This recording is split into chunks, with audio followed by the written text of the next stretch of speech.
right, shalom, shalom, shalom, shalom. All right, shalom. When everybody gets in, I'll go ahead and turn the camera on so you know it's really me. All right, so this is day 5 of Sukkoth, of the Feast of Tabernacles, and I hope everybody has been tabernacling. You can even make a little tabernacle inside your house. All right. All right, shalom, shalom. All right, everybody on the call so far. California, Kasaya, Shalom, Yahweh, Yamika, Sheila. All right, Big T, Tall T. Shalom. Naira, shalom to you. Batagabar, Kalea, Kwamalek, Hannah, shalom. All right. All right, Shanamaya, Zayatan, Nathania Allah, Deacon Chuck, Banyawada. All right, shalom, everybody. Very, very good information we have coming out today. Let's start off. Let's start off with the Lord's Prayer. All right. Our Father which art in heaven, hallowed be thy name. Thy kingdom come, thy will be done on earth as it is in heaven. Give us this day our daily bread, and forgive us our debts as we forgive our debtors. Lead us not into temptation, but deliver us from evil. Amen. Bashem Yeshua Hamashiach. Amen. All right. We all know the 10 Commandments. Anya Yahweh Alahayaka Ashra Hawataza Atiaka Marataza Matazari Mabayat Ibadium La Yahayalaka Alahaya Makarium Il Panya La Ishalaka Pasal Wala Ta Ibadam La Talakwak Al Sham Yahweh Ba Shawa Zakar Hayuam Hashabat La Kodashwa Kabad Abaka Wa Amaka La Ataratazak La Atanaap La Ataganab La Ata Inashakwar La ata kamar kal ashara la raika. La ata kwan wala ata tar at banya imka wa ahabda la raika kama waka anya Yahweh. Anya Yahweh, your power brought you out of the land of Egypt from the house of bondage. You shall have no other gods before me. You shall not make any graven images, and you shall not serve them. You should not take the name of Yahweh in vain. Remember the Sabbath day to keep it holy. Honor your father and your mother. You should not murder. You should not commit adultery. You should not steal. You shall not bear false witness. You should not covet anything that is your neighbor's. You shall not avenge nor bear any grudge against the children of your people. I am Yahweh. Hear, O Israel, Yahweh, our power, Yahweh is one. You shall love Yahweh, your power, with all your heart, with all your soul, with all your might. And these words which I am commanding you this day shall be in your heart, and you shall teach them diligently unto your children, and shall talk of them when thou sittest in thine house, and when thou walkest by the way, and when thou liest down, and when thou risest up, and thou shalt bind them for a sign upon thine hand, and they shall be as frontlets between thine eyes, and thou shalt write them upon the posts of thy house and on thy gates. And it shall come to pass, if ye shall hearken diligently unto my commandments, which I command you this day, to love Yahweh your Elohim, and to serve him with all your heart and with all your soul, that I will give you the rain of your land in his due season, the first rain and the latter rain, that thou mayest gather in thy corn and thy wine and thine oil, and I will send grass in thy fields for thy cattle, that thou mayest eat and be full. Take heed to yourselves, that your heart be not deceived, and ye turn aside and serve other Elohim and worship them. And then Yahweh's wrath be kindled against you, and he shut up the heavens that there be no rain, and that the land yield not her fruit, unless ye perish quickly from off the good land which Yahweh giveth you. Therefore shall ye lay up these my words in your heart and in your soul, and bind them for a sign upon your hand, that they may be as frontlets between your eyes. And thou shalt teach them diligently unto thy children, speaking of them when thou sittest in thine house, and when thou walkest by the way, when thou liest down, and when thou risest up. And thou shalt write them upon the doorposts of thine house and on thy gates, that your days may be multiplied in the days of your children, in the land which Yahweh sware unto your fathers to give them, as the days of heaven upon the earth. And if ye shall diligently keep all these commandments, which I command you to do them, to love Yahweh your Elohim, to walk in all his ways, and to cleave unto him, speak unto the children of Israel, and bid them that they make them tzitzis in the borders of their garments throughout their generations, and that they put upon the fringe of the borders a ribbon of blue, and it shall be unto you for a fringe, that you may look upon it. and remember all the commandments of Yahweh and do them, and that ye seek not after your own heart and your own eyes, after which ye used to go whoring, that ye may remember and do all my commandments, and be holy unto your Allahaya. I am Yahweh your Allahaya, which brought you out of the land of Egypt to be your Allahaya. I am Yahweh your Allahaya. Yabarakaka Yahweh, Yashamarka, Ya'ad Yahweh Panya Aliyaka, Wayakanka, Yasha'a Yahweh Panya Aliyaka, Wayashamlaka, Shalom. Yahweh bless thee and keep thee. Yahweh make his face shine upon thee and be gracious unto thee. Yahweh lift up his countenance upon thee and give thee peace.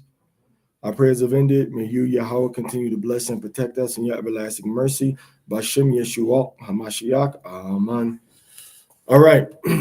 So those are some of the opening prayers for us to start. And real quick, I want to bring out something to you real quick about this day. And I want to give it to you from Josephus. All right. So if you go into Josephus and you go into Antiquities, right? And book 3, chapter 10, verse 2. All right. And I got it right here. 3, chapter 10, and section 2. All right, chapter 10. 3, 10, and 2. Maybe I got the wrong one. 3, 10, and 2. 3, 10. Let's see.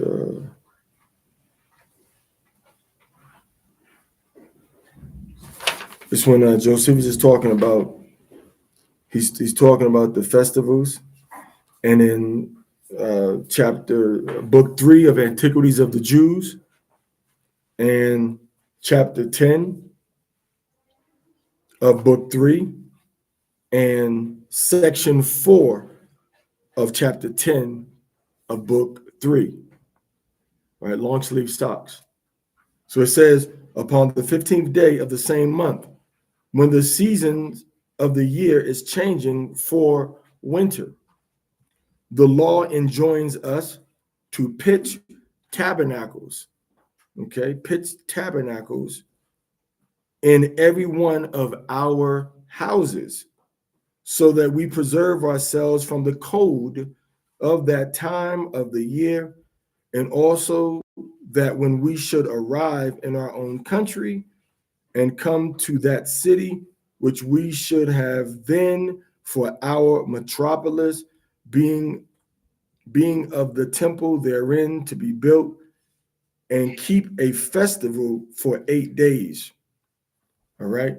So the point that I want to bring out here is that even when we were in Jerusalem, people were putting up tabernacles, a booth in their house.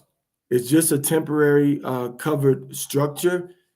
And if you know about the climate and the weather in the Middle East, we didn't have the tents like we have in America. There were tents that were big and usually made out of goat's hair, and they could breathe, and they would, cool you down during the day. However, we didn't use a tent to celebrate the Feast of Tabernacles. We made a sukkah. The first word in the Hebrew word sukkah is a word that means support. All right. The letter's name is samak, and it represents a wooden stick with 3 horizontal sticks going across a vertical stick. So when we build a sukkah, we're using just that, usually 4 wooden sticks in a rectangular or triangular type shape. You can make a trapezoid if you want to. And that shape is covered with palm branches, banana leaves, date branches, It's covered with leaves. All right. And if you don't have a leaf, you can cover it with a sheet. And we see in Josephus, who was a first century Levitical priest, that the people would put up tabernacles in their houses also. All right. So don't feel bad if you don't get to go outside and camp under the stars, okay, and be inside your tent. All right. You can do that if you want to, but that's not the actual mitzvah.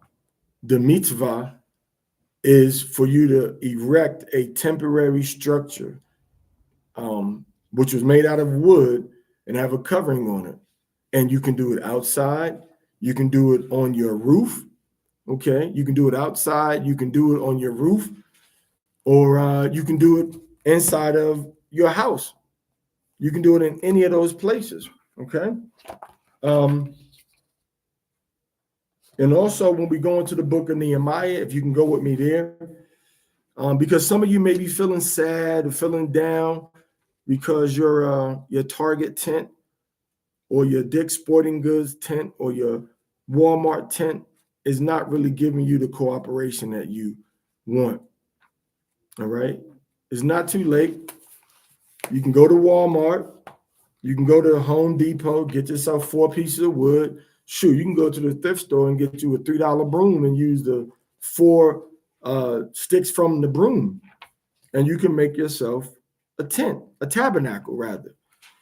And I want to make some clarifications also regarding when we look in the Greek, we see the word tent. All right. What we have to understand is that in the Greek, they don't make the distinction that we make between ohel and sukkah and mishkan. They don't make the distinction between those 3 words. So they just use skene, skene, nothing anatomical, just a old Greek word, skene. They use that to indicate any temporary structure or any structure that's erected that's not a house. So we see the word tent in the Greek Bible, but it's the same word that we have for the word tabernacle and tent. All right. So it's the same word. The Greek used the same word. They didn't distinguish it. So we would do good if we see this word to say sukkah if it's in a singular, and to say Sukkoth if it's in the plural. All right. Now, when we go into Nehemiah, and again, we are reading from Deuteronomy, but I do want to make these distinctions and clarifications, before we get started. If we look in Nehemiah chapter 8, verse 14, we start with verse 13. It says, on the second day, the heads of ancestral houses of all the people, with the priests and the Levites, came together to Ezra the scribe in order to study the words of the law. So they came together to study the law. And they found it written in the law that Yahweh had commanded by Moses that the Israelites should live in booths. All right. So he said that, we should live in a booth, i.e., a tabernacles. Okay. During the festival of the 7th month, and that they should publish and proclaim in all their towns and in Jerusalem as follows: go out to the hills. Now, remember, at this time, we had been traveling from Babylon back into Israel. This is this is a time frame post Babylon captivity, Nehemiah and Ezra. We've gone back into the land of Israel. Okay, so we've returned home, but we had to journey. So we had tents. This is my point. We had tents as we were journeying. Okay, so I said, go now to the hills and bring branches. So get branches from the trees. This is why I told you to go to Home Depot, unless you can go to the woods around your house and get some branches, right? Let me turn this camera on. All right. Is that better? All right. So and bring branches of olive, wild olive, myrtle, palm, and other leafy trees to make boots. So they said, go get these branches so that we can make boots. Okay, as it is written.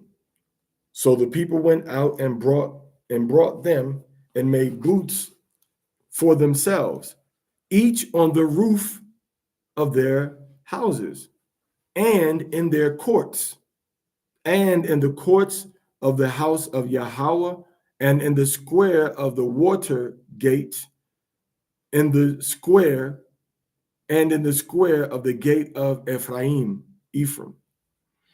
and all the assembly of those who had returned from the captivity made booths and lived in them. And from the days of Yeshua, son of Nun, to that day, the Israelites had not done so. And there was very great rejoicing, and day by day, from the first day, listen to this. This is where we get this minhag from. After captivity, all right, after captivity, we see Moses in Deuteronomy chapter 31, round about verses 9 through 11, tells us to read the law every 7 years. So the minhag that we developed, myself and Elder Judge Nathaniela, was to read it every year. Minhag mean a certain traditional application of a mitzvot that may, be different in other communities. Okay. In other words, if we have a commandment that we have to eat lamb for Pesach, right? We may have a minhag where we put certain spices on the lamb. This is a certain practice. We're fulfilling a commandment, but we have certain practices. Just like some people may make peach cobbler with what? And what? Nutmeg and what? Cinnamon, right? Some people may just want to make their peach cobbler with just the cinnamon, without the nutmeg. Con? Con? Con? Con? All right. How about that? All right. So now it says, look, this is what he said. And all the assembly of those who had returned from the captivity made boots, and they lived in them. Now let me jump to verse 18. And day by day, from the first day to the last day, Ezra read from the book of the law of Yahweh. They kept the festival 7 days, and on the 8th day, there was a solemn assembly according to the ordinance. So we see that for all of the days, they read the book of the law. All right, so that's why we read from Deuteronomy during all of the days of the feast, because this minhag, this practice was established, we see, by Ezra. So even though you partying, you having a good time, you kicking it, you chilling, you cooking, or you might just be sitting there, in a straitjacket somewhere. But either way, the book of the law was read. So I'm so glad that we are imitating what our forefathers did, not only what Moses told us to do, but what our great leader Ezra told us to do when we demonstrated to us when we came from the captivity. And then we also have Josephus showing us that people would put up the tabernacles, the tents. They would put them up in their house because it was cold outside. It was cold outside. All right. So apparently the weather had gotten a lot colder between Moses and Ezra and Josephus, because Moses was about 1400, and then Ezra was, you talking about like the 500s, early fives, and then with Hamashiach and Josephus, and then you talking about zero AD or something to that degree. All right, so what we've done is we've divided the law into 8 sections. When I say the law, I'm talking about the summary of the law that was given to us by our great legislator of blessed memory, Moses. So the book of Deuteronomy. So we've divided it into 4, into 8 sections. And each of the 8 sections is approximately 120 verses. And we read each of the 120 verses for each day of the of the Feast of Tabernacles. All right. So I believe Amaria left off yesterday with we were supposed to stop at chapter 14, verse 11. And we had some controversy with because in the Greek it says the giraffe. The jury is still out on that. As far as we know, giraffe is lawful. However, if it doesn't have the same physical indicators behind the hoof, all right, like the sheep, goat, cow, buffalo, deer, caribou, moose, all right, gazelle, antelope have, which are the 2 little prongs that come out behind the leg, right above the hoof on the backside. We would have to put it into a cautionary, maybe kosher, but do not consume category, because it should have all of the physical attributes of the other animals. Now, the goat, the giraffe may have this. It may not have it. It may be very small, and it may be below the skin, all right, behind the fur. It may be there. It may not. It may not be there. And it does stand to mention that the original Greek translation of this, I'm getting some feedback from somebody's mic. The original feedback, the original word that was used in the Greek was camel leopard. Camel because it has a long neck like the camel, and then leopard because it has like the same spots on it. It has spots on it like a leopard has. Somewhere along the lines in Arabic, it started to call it camel. All right, not camel, but giraffe. Now, the word that it uses for giraffe from Arabic means somebody. I got feedback from whatever you're doing over there, brushing up against something. Your microphone is coming loud on everybody's end, but yours. So can everybody look at their phone and make sure that they have it muted, please? Amaria, make sure your phone is muted. Zayata, make sure your phone is muted. It means something that runs fast. All right. It means something that an animal that runs fast. All right. So that's the word that we have in the Arabic. That's where they get the word giraffe from. But the Hebrew, not the Hebrew, but the Greek word that they use to say giraffe actually comes from the Greek word that means camel leopard. So it's fast, and it had spots on it, and it had a long neck. So all of the things that you want in an animal that you're going to be calling a camel leopard. So we did stop at the chapter 14, going into the dietary foods that we can and can't eat during the Feast of Tabernacles, during any day of our life that Yahweh is pleased with and not pleased with. Okay, so we have these are where we get the kosher laws from. All right, this is where we get the laws that Yahweh has told us. Okay, you can eat and can't eat this. So what we'll do is pick up from chapter 14, and I'll start reading from verse 15, and then somebody can volunteer and pick up once I finish reading, and want to focus on the words that are being heard, so I can give a explanation if necessary. All right, so Deuteronomy chapter 14, all right, and we're starting at verse 15, even though we read this from yesterday, It says the ostrich, the little owl, and seagull and hawk, and those like it.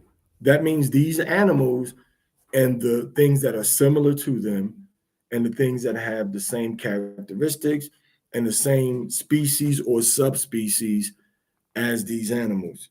All right. We know we can't eat hawks and we can't eat an ostrich. All right. That includes ostrich eggs. The pelican, the water plower. The water plower probably get that was it that type of storm, the big that goes into the water and gets the and scoops up the water and the fish, right? So that's an ancient name for that bird that we have now, and those like it.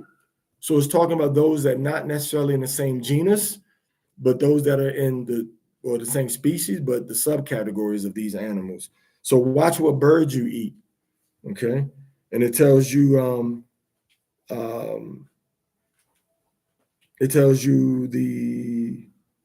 um, the heron, the swan, the ibis, okay, and diving petrel and hoopie and long-eared owl. That's the owl that has big feathers, looking like their ears, but it's feathers that go up. That's what they call it now. If you look up long-eared owl, you'll see it inside it'll come up in your search if you're looking at animal encyclopedia. All right. Um, and pelican and water plower and those like it, the water hen and bat. All right, so bat, water hen is obviously some sort of bird that likes to hang out by the water. Um, it could be, who knows? It could maybe be talking about. We'd have to research to see. Um, so from these animals, we have ravenous animals. We have birds of prey.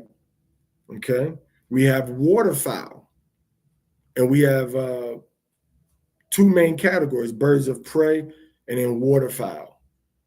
So the duck, the goose, and the swan are all very unlawful to eat, being waterfowl. That's why it says the like, those like it.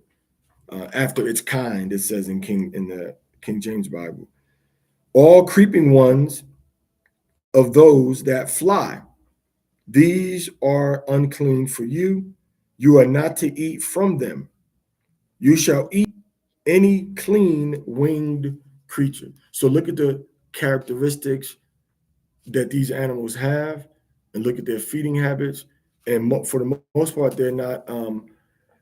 Another word for a bird of prey would be a raptor. They're not. Most of these birds are not raptor. Most of the birds that we can eat, all the birds that we can eat, none of them are raptors. None of them are birds of prey, or birds that would just fly and attack other creatures. All right. So we have grouse.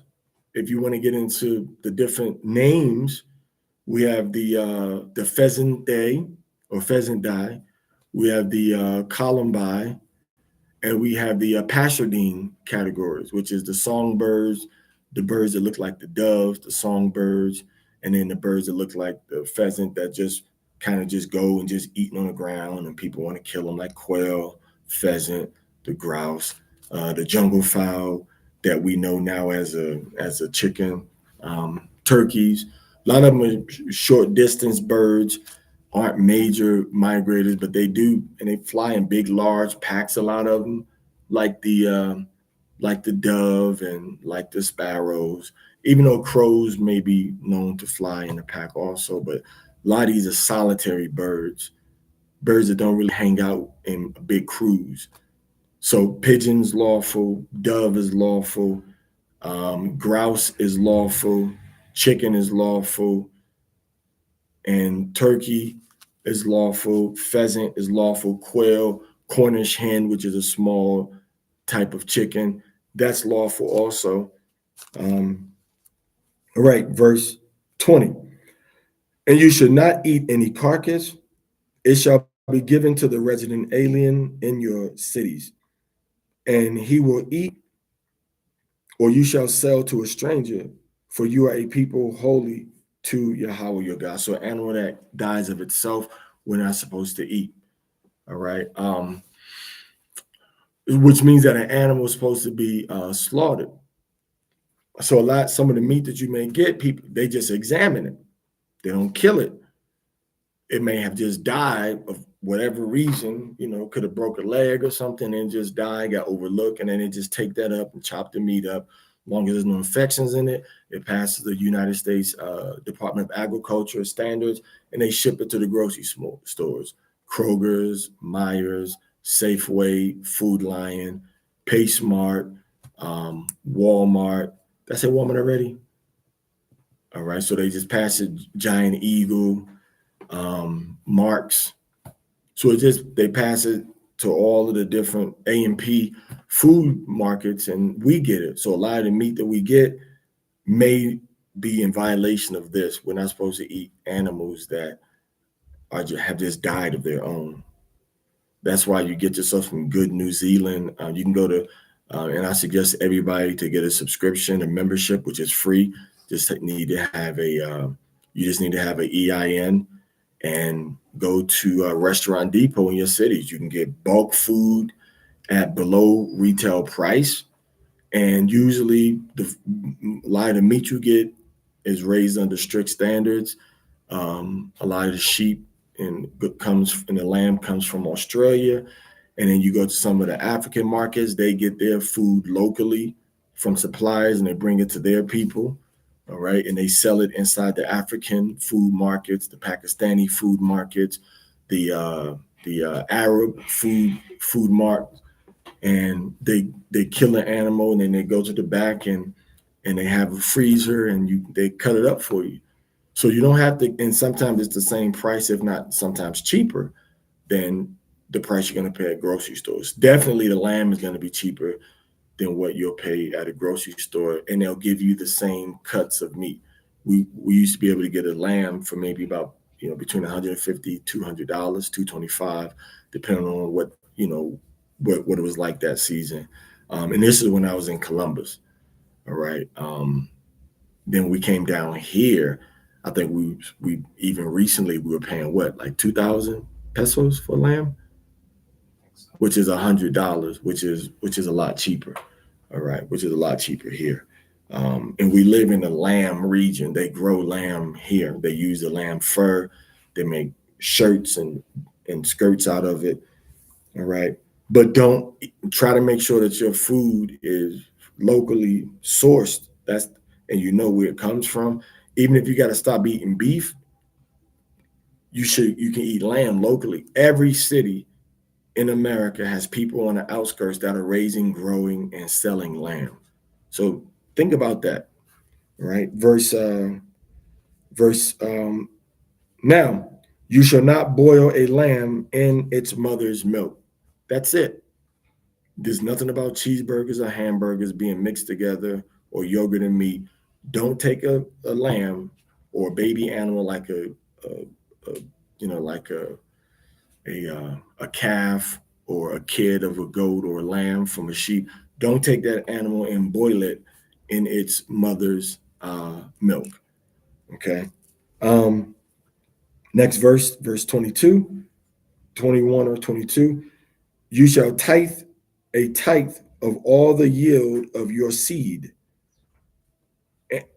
the yield of your field year by year, and you shall eat it in the presence of Yahweh your God, in the place that Yahweh your God may choose for his name to be called there. You shall bring the tithe of your grain and your wine and your oil, the firstling of your cows and of your sheep, that you may learn to fear Yahweh your God. But, all right, so now let me go into this real quick also. When he's talking about the tithe, okay, the tithe was the food that you would bring to Jerusalem. All right, you give the Levite. Let's say this is year number 1 of a 7-year cycle. The first year you grow your food, 10%. Let's say you got 100 pounds of corn. All right, you give the Levites 10 pounds. and then you take 10 pounds and you take that to Jerusalem, or you convert it into money, and then you use that for the feast. All right. And you do that for the first year, the second year, the third year. Levi still gets lead the Levites. The third year, the Levites are still going to get their portion. Levites still going to get their portion every year. The third year, they're gonna get their portion. All right. But now on that third year, the Levites get their portion. But now where you live at, that's where you take the food, and the mother, the fatherless, the widow, and the poor and the stranger, they come to eat that food in your gates. So now when you go to Jerusalem for your the celebration, you just take regular food. You buy food when you're up there. You don't take a tithe in the third year. All right. Now it also must be stated that when you took a tithe every year to Jerusalem, and I think we may read about this later on. Um, everybody, we're going to read about this later, but I want to mention it now because we're talking about the tithe. Everybody that lived in your town, your city, they came and they could feast with you if they were poor, if they were Levites, if they were fatherless, if they were widows. They could come and eat with you. So your 10% that you brought on the first, second, fourth, fifth year, when you brought that food up there, all your neighbors from your village, they could come up there and share the food with you because there was a lot of food and everybody was doing it. So there was more than enough food to go around. So it was very centered on not just your family. All right. And that's the mindset that we have to develop for ourselves, economically and socially. It's not just for our families, but for all of us together as a nation. All right. So it also says that, put the light right there. It also says in verse 24, but if the distance is far from you and you are unable to transport it, because the place which Yahweh your God may choose for his name to be called there is far away from you, because Yahweh your God will bless you, you shall then convert them, your tithe, into money, and take the money in your hands and go to the place Jerusalem. I'm saying Jerusalem as a commentary. That which Yahweh your God may choose. And you shall give the money for whatever your soul may desire, for oxen, or for sheep, for wine, or for siketa, which siketa is a form of alcohol, liquor, dark and light. All right, liquor. All right, so you get your drink on the feast. All right. And for whatever your soul desires. And you shall eat there in the presence of Yahweh your God, and you and your household shall be joyful. All right. Shall be joyful. Okay. And the Levite in your city, because he has no part or allotment with you. You see that? So it talks about the Levite and your household is going to be there. So the Levite ain't just talking about one person. This is talking about all of the Levites that lived in your vicinity. The man, his family, his wife or wives, and his children too, his children. So you and all of the other people, they had crops that got harvested, and we took 10% of that and we ate it at the feast time. So this is very clear that Yahweh expects us to have a portion of land where we're growing food. That should be enough for you to take 10% and feast upon when the time comes. All right. And I made a post a few days ago that we sold our land in the country that we lived on and we grew food on, we had livestock on. We sold that land so that we could move to the city to pay for a house that somebody built and to go to the store and buy food. When we had land with trees and mud and clay to make bricks and to make trees. And then we had land to buy food or to buy seeds and grow food on that land. But we've moved away from that now. We're totally dependent. All right. Now, in verse 27, it says, after 3 years, you shall bring out every tithe of your field. So every 3 years, you bring out the tithe of your field. Okay. And you, after 3 years, you shall bring out the tithe of your field. In that year, you shall store it within your cities. And the Levite shall come, because he has no part or allotment with you. And the guest, which is the stranger, and the orphan and the widow in your cities. And they shall eat and be filled, so that Yahweh Elohecha may bless you in all the works, whatever you may do. All right. So when you are kind and generous and benevolent toward people, the Levites, the strangers, which was Gentiles that came among us because they want to be around us instead of their own people, and the widows and the fatherless, when we bless them with the food, the Most High Yahweh says He's going to bless us. All that Yahweh has said, what we do in here. Okay, so now, what else we got? Verse 15, chapter 15.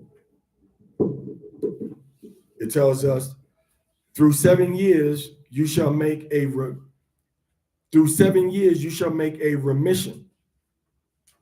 And thus is the ordinance of the remission.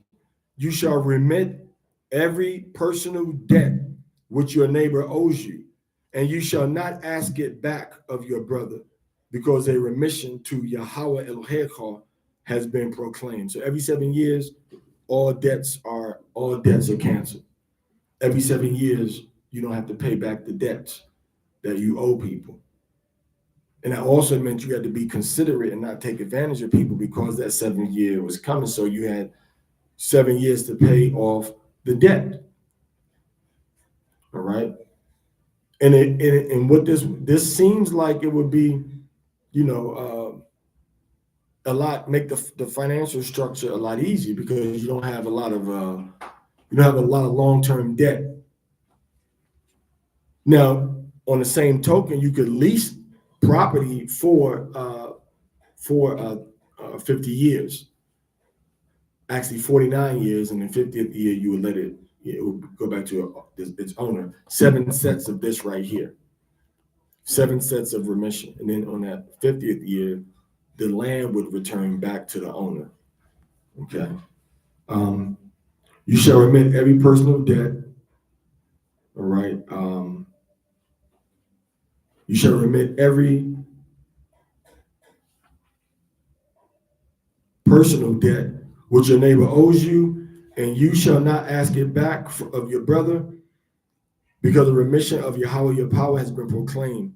Of a stranger you may ask back whatever he has that belongs to you.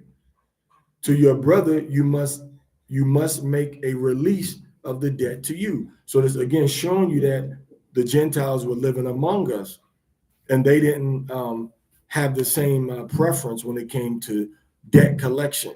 We couldn't collect the debt from each other after 7 years. All right. And the debt is, hey, let me borrow this. Let me borrow let me borrow $30,000.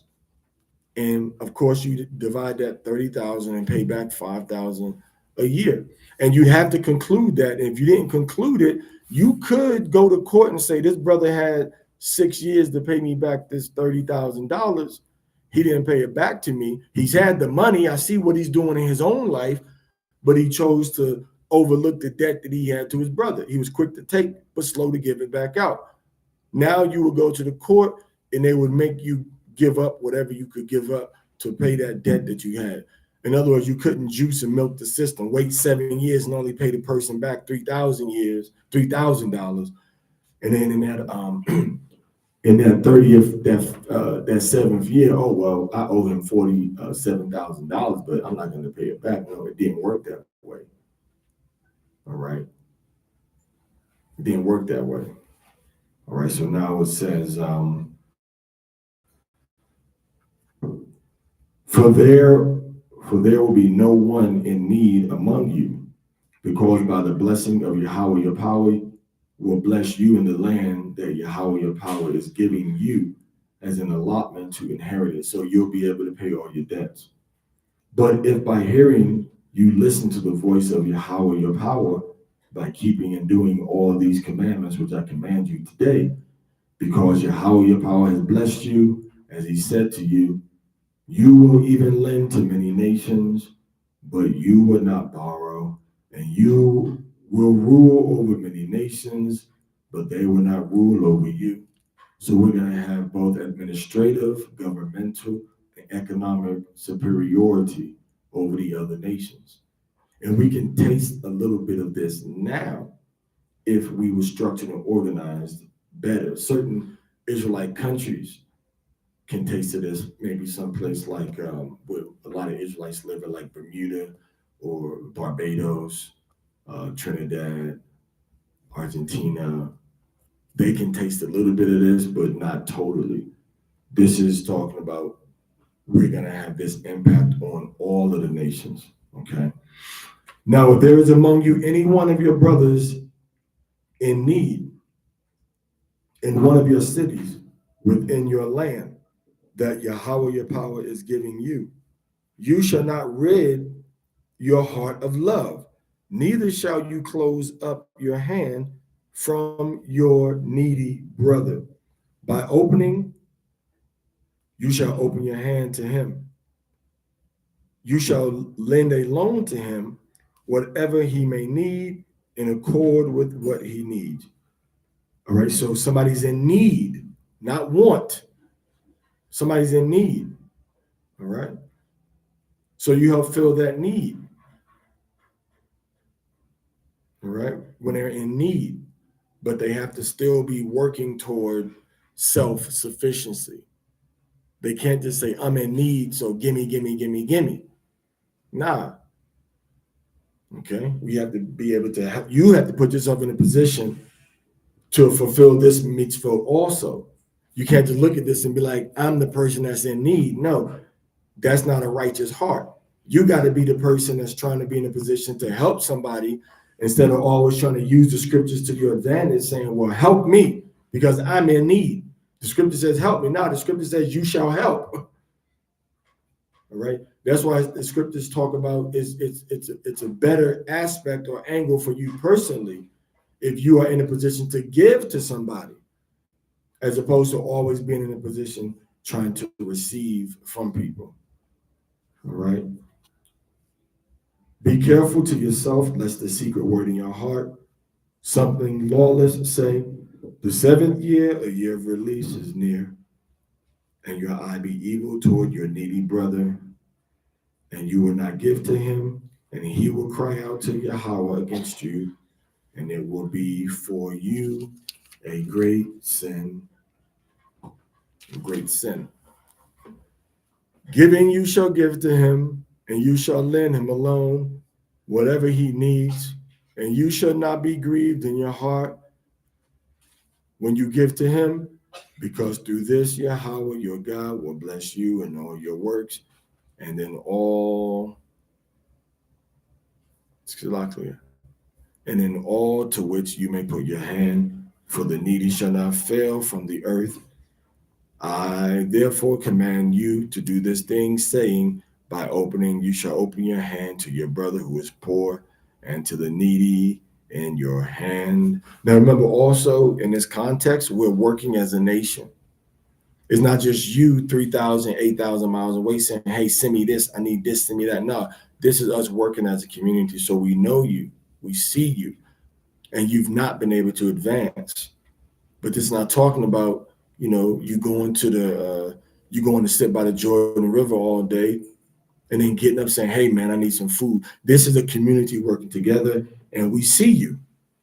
We see you, we see what's going on, and we're trying to help you be in a we're trying to help you be in a better position. We're not just saying, hey, here man, take this. You know, in other words, we're not just trying to give you a fish. We're trying to teach you and show you how to fish. All right, and you're trying to make it, but it's just not working out for you. That's what this is talking about. Okay, and it says that Yahweh bless you. Um, by opening, you shall open your hand. So just help our people, help the brother. But if your brother is sold to you, whether a Hebrew man or a Hebrew woman, he shall be subject to you 6 years. So here we go with that significance of the 7 years again. So you can buy me for 7 years, 6 years rather. 7 years I go free. So you can buy me for 6 years. Same thing we said about let's say $70,000 or $60,000. You pay me $10,000 a year, or you break it down into monthly payments, or you even give me a lump sum, and I'm going to produce that for you. In the course of this, 6 years, I'm going to be worth more to you than that 60,000. So this is talking about you give that money to me, all right, to work for you. This is just talking about a contract employee, all right. Hey, give me the stand over there. So it says if, yeah. So if your brother, is sold to you, I mean, he says, man, I'm gonna come join the workforce, and I'm gonna come join the workforce, and I'm gonna work for you. So somebody says, yeah, I'm gonna come work for you, and you pay them the money. All right. And somebody get the finger upstairs for me. It might be on the storage box. All right. And in the 7th year, you shall send him out a free person from you. And when you send him out from you a free person, you shall not send him out empty. So you give him like a severance pay. You shall provide provision for him from your sheep and from your grain and from your winepress. So you give him food, things that he can help, get on his feet. All right. You may even give him a pregnant ewe, which is a pregnant female sheep. All right. And your grain, you give him seeds from your grain and from your wine press. All right. If you get, you give them wine press. From the wine press, you can make different sorts of things. You can make yeast. Okay. You can make vinegar. Okay. You can make different medicinal drinks from the wine. So you're not giving them, you're giving them things that are going to help them. As Yahweh your power has blessed you, you will give to him. And you shall remember that you were a domestic in the land of Egypt, with slaves in Egypt. And Yahweh your power redeemed you from there. For this reason, I command you to do this thing, which means what? Which means the Most High, Moses saying, remember that Yahweh in Egypt, the water. So I'm commanding you not to keep your people in bondage, to let them go every 6 years. They got a 6-year work contract, or less, 6 years or less. Because if we got a 2-year work contract, then you let me go free, and then I come back to you if I want to come back and work for you again. But you didn't hold the person beyond that 7th year. And it was uniform. It wasn't my 7 years starts now, your 7 years starts next year, and his 7 years started last year. Now it was on an all It was the same 7 year rotation. All right. And it says, and you shall remember you were slave in Egypt, so on and so forth. But if he says to you, I will not go out from you, because he loved you and your household. So now he says, hey man, I want to stand work for you. Since it is good for him with you, you shall then take an awl, right, which is a piece of metal used to make a hole, either in plastic or sometimes used in knitting, all right, but it's a not plastic, but a piece of metal, and it has a sharp edge, okay. Um, Take an awl and pierce his ear against the door, and he shall be a domestic for you, to you forever. So now you take the ear and you pierce the ear. That's symbolic. And even when the ear closes, you're still going to be able to see it. That something pierced that ear there. So it doesn't tell you to keep an earring in it. It doesn't say to keep a loop inside of it. It just tells you to pierce it with the awl, AWL, and that's it. All right. And that indicates I belong to you now forever. So this is your brother saying, hey, I want to be a part of your household forever. Why? Because maybe it's just easier for that brother to function in that type of situation, financially and socially, than just being on your own. Because this guy could have made it. This guy could be what everybody's striving to be, and this guy could be giving you work. This is exactly what we do. This is exactly what people do when they get a job and they get money from that job, and they stay there for 20, 30, 40 years on that job. Then they retire from that job. Okay, they retire from the job and they say, well, you know what, I want to work for you and I'm gonna get retired after a while. All right, it says, you shall do likewise in regard to your female slave. So if it's a woman, that woman comes to work for you for a few years, and then she gets free, or she says, I want to work for you too, and she stays on as an employee of the household, as a servant. All right. It shall not be hard to you when you are being sent out, when they are being sent out from you as free persons, because for 6 years he was a slave to you in lieu of an annual wage of the hired laborer. And Yahweh your God, your power, will bless you in all that you may do. Every firstling that is born among the cow and among your sheep, you shall consecrate the males to Yahweh your power. And you shall not do work with the firstling calf, and you shall not work with the firstling, and you shall not shear the firstling of your sheep. In the presence of Yahweh, you shall eat it year by year at the place which Yahweh your power may choose, you and your household. But if there be a defect in it, all right, be it lame or blind, or even any serious defect, you shall not sacrifice it to Yahweh.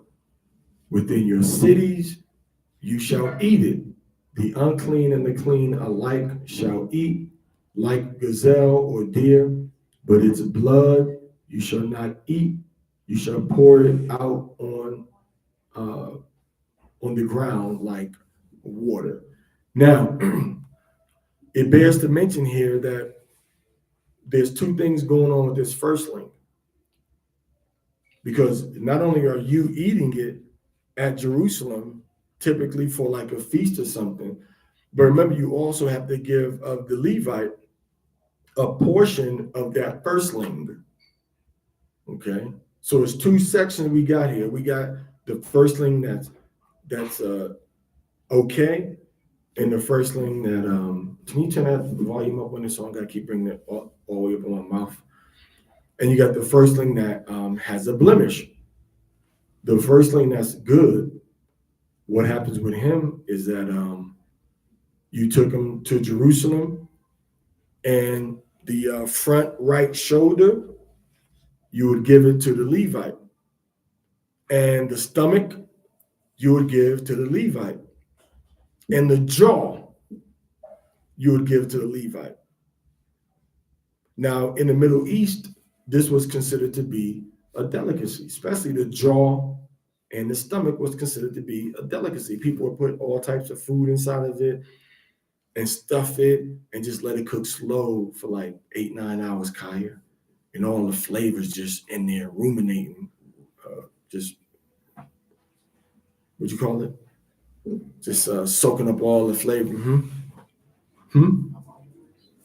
Just getting all together, homogenizing, marinating inside of it, just all the flavor coming out of it. So what happened? You and your family, y'all don't consider the animal cheek a delicacy or the animal stomach a delicacy. And even really do the Mexicans, they eat tripe. But you know who does consider it to be a delicacy even to this day is the Haitians. They eat that same special meat that we gave them. The Haitians eat that same meat now.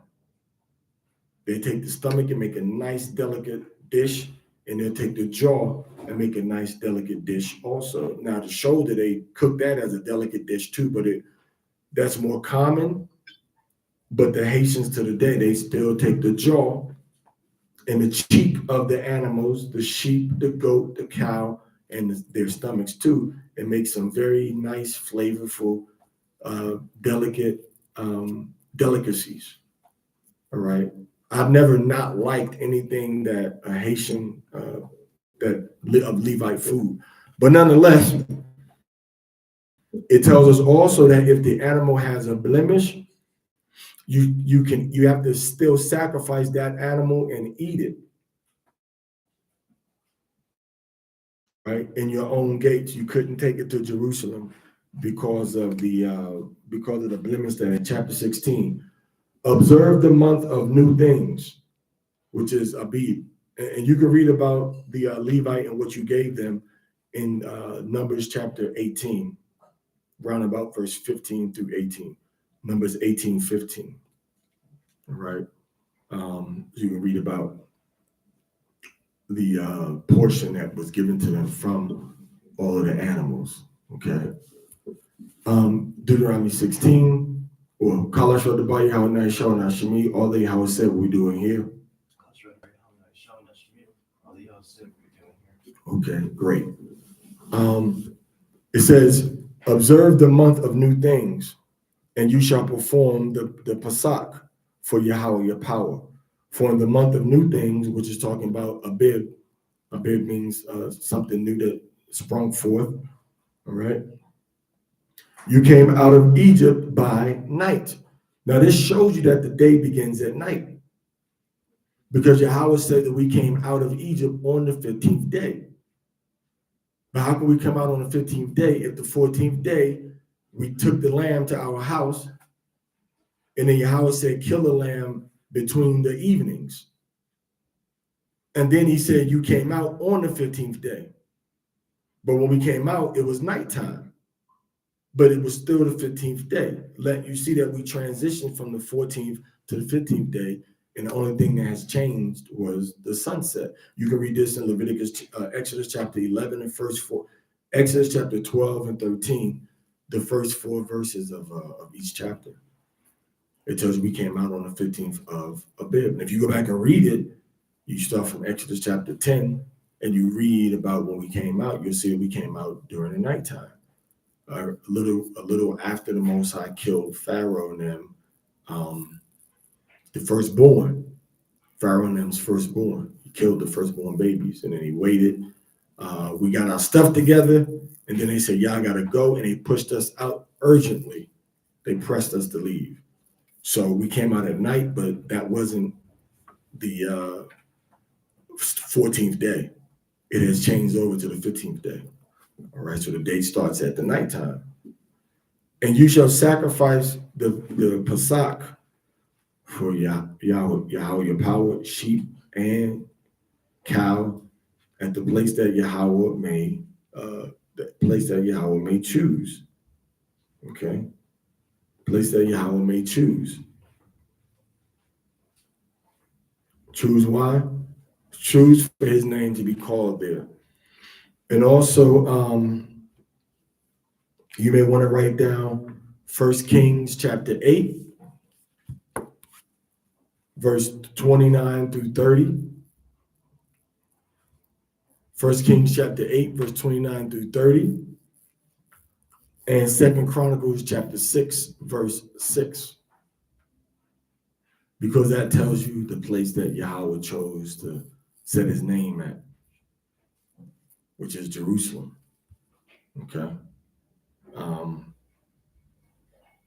You shall not eat unleavened bread with it, bread with no yeast. You can't eat bread. You should not eat leavened bread with it. You can't eat bread with yeast. For 7 days you shall eat unleavened. You shall eat unleavened with it, bread of affliction, because you came out of Egypt in haste, so that all the days of your life you may remember the day of your departure from the land of Egypt. So we eat this bread to remember that Yahweh brought us out. So people try to say we don't got to do this no more because we're not in Israel, but the Most High said all the days of your life.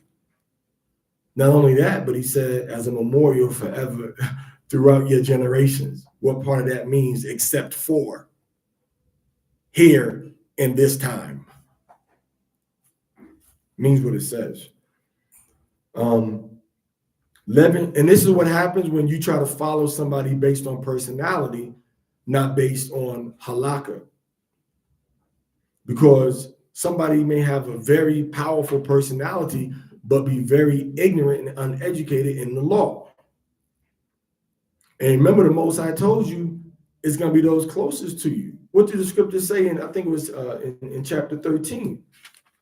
It said that if your brother, all right, or your sister, your son or your daughter pull you away to serve other gods. So just because somebody in your own household is telling you to do something, that don't make it right. Just because you went to school with somebody don't make them right. Just because you sent your child to this institution to be educated, that doesn't mean they come back and become masters of the Bible. All right. So the scripture says that, but my point was that you got people raising up saying, okay, I'm an Israelite now, I'm gonna read this and understand it and teach you. But that ain't always the case. All right. So it says, leaven shall not be seen at all in your borders for 7 days. So people try to tell somebody, hey, you gotta keep the holy days only in Jerusalem. You can't keep them in the Americas, but that's not true. You got to keep them wherever you are. All right. It says, and none of the meat of what you may sacrifice in the evening on the first day shall lay until morning. Why not? Why is the Most High telling us to keep it, make sure it's gone in the morning? Because to commemorate again, we had to eat and leave. It was dark, it was night when we left. So the Most High is already told us, and Moses is reiterating that when morning time comes, you need to have already be eating. Not because they enter into day 15 now, but because the sun is up now. And we were gone, the whole Passover happened at nighttime. That's why they're putting significance on the morning. All right. It says, you shall not be able to offer the Passover, the Pesach, within any of your cities that Yahweh your God is giving you, but the place that Yahweh your power may choose for his name to be called there. You shall offer the Pesach in the evening at sunset. All right. The time when you departed from Egypt. All right. So again, that place is talking about Jerusalem. 1 Kings chapter 8, verse 19 and 20. 1 Kings chapter 8, verse 19 and 20. 1 Chronicles chapter 6, verse 6. Now, the 1 Kings chapter 8 is pretty easy because that's the inauguration of the temple. And that's when Solomon gives this big, long speech filled with knowledge, prayer, petition to Yahweh. he's asking Yahweh to I need the other one too. He's asking Yahweh to help him. All right. He's asking Yahweh to help him. Plug that in right there. The white one. He's asking Yahweh to help him, to help us if we ever need help when we come back to Jerusalem and when we're in captivity. And he's even praying for the Gentiles, that if they come to Jerusalem and they want, yeah, I know it don't seem like it, and it's kind of hesitant. It was that one right there. Push it in. But this is what he's praying. So the place that he chose for his name to be is talking about Jerusalem. All right. And you shall listen to this now. The time when you departed from Egypt, and you shall boil. So you got to boil and roast and eat it in the place that Yahweh, your God, your power may choose. So when we were leaving out of Egypt, we were told not to boil it. But in the wilderness, now we are being told to boil it. So we are supposed to boil the Passover lamb, and we're supposed to roast it also. Now, of course, you have to also bear in mind that this is being done, and Moses is talking to us on the strength of a sacrifice. But this is not a sacrifice. This is you eating the meat that you're supposed to be eating, but we're not doing it as a sacrifice. And that's where people get mixed up. You don't do this as a sacrifice. All right? So you keep all the ordinances that you can, but those that you can't keep, you don't do it. All right? You shall boil and roast and eat it at the place that Yahweh your power may choose, and you may return the next morning and go back to your houses. So you kick it all night. Passover, you're supposed to be kicking all night. You're supposed to be outside, all right, figuratively speaking. You're supposed to be having a good time. Stand up, just, eating, talking. You could be dancing on certain days of Passover. You drinking, but you're not smoking nothing. All right, you're not getting inebriated per se. You're fellowshipping in Yahweh. You telling good stories. You're just kicking it. Because remember, everybody was all gathered together. It's like a family reunion. We didn't need to set up a time to meet every 5 or 6 years because all of your family was going to be together, right? In Jerusalem. So you saw all your aunts and cousins and your uncles and your grandparents and your great-grandparents and your great-great-grandparents. You saw all of them. You saw everybody was there. And that's what kept Yasharahla together. No other nation of people have like a national family reunion besides us that I know of. And they all had to go to Jerusalem. So now, of course, you want to be in Jerusalem. What are you going to do? You're going to make sure that your family was renting a house in Jerusalem for everybody to stay because you're coming there every year.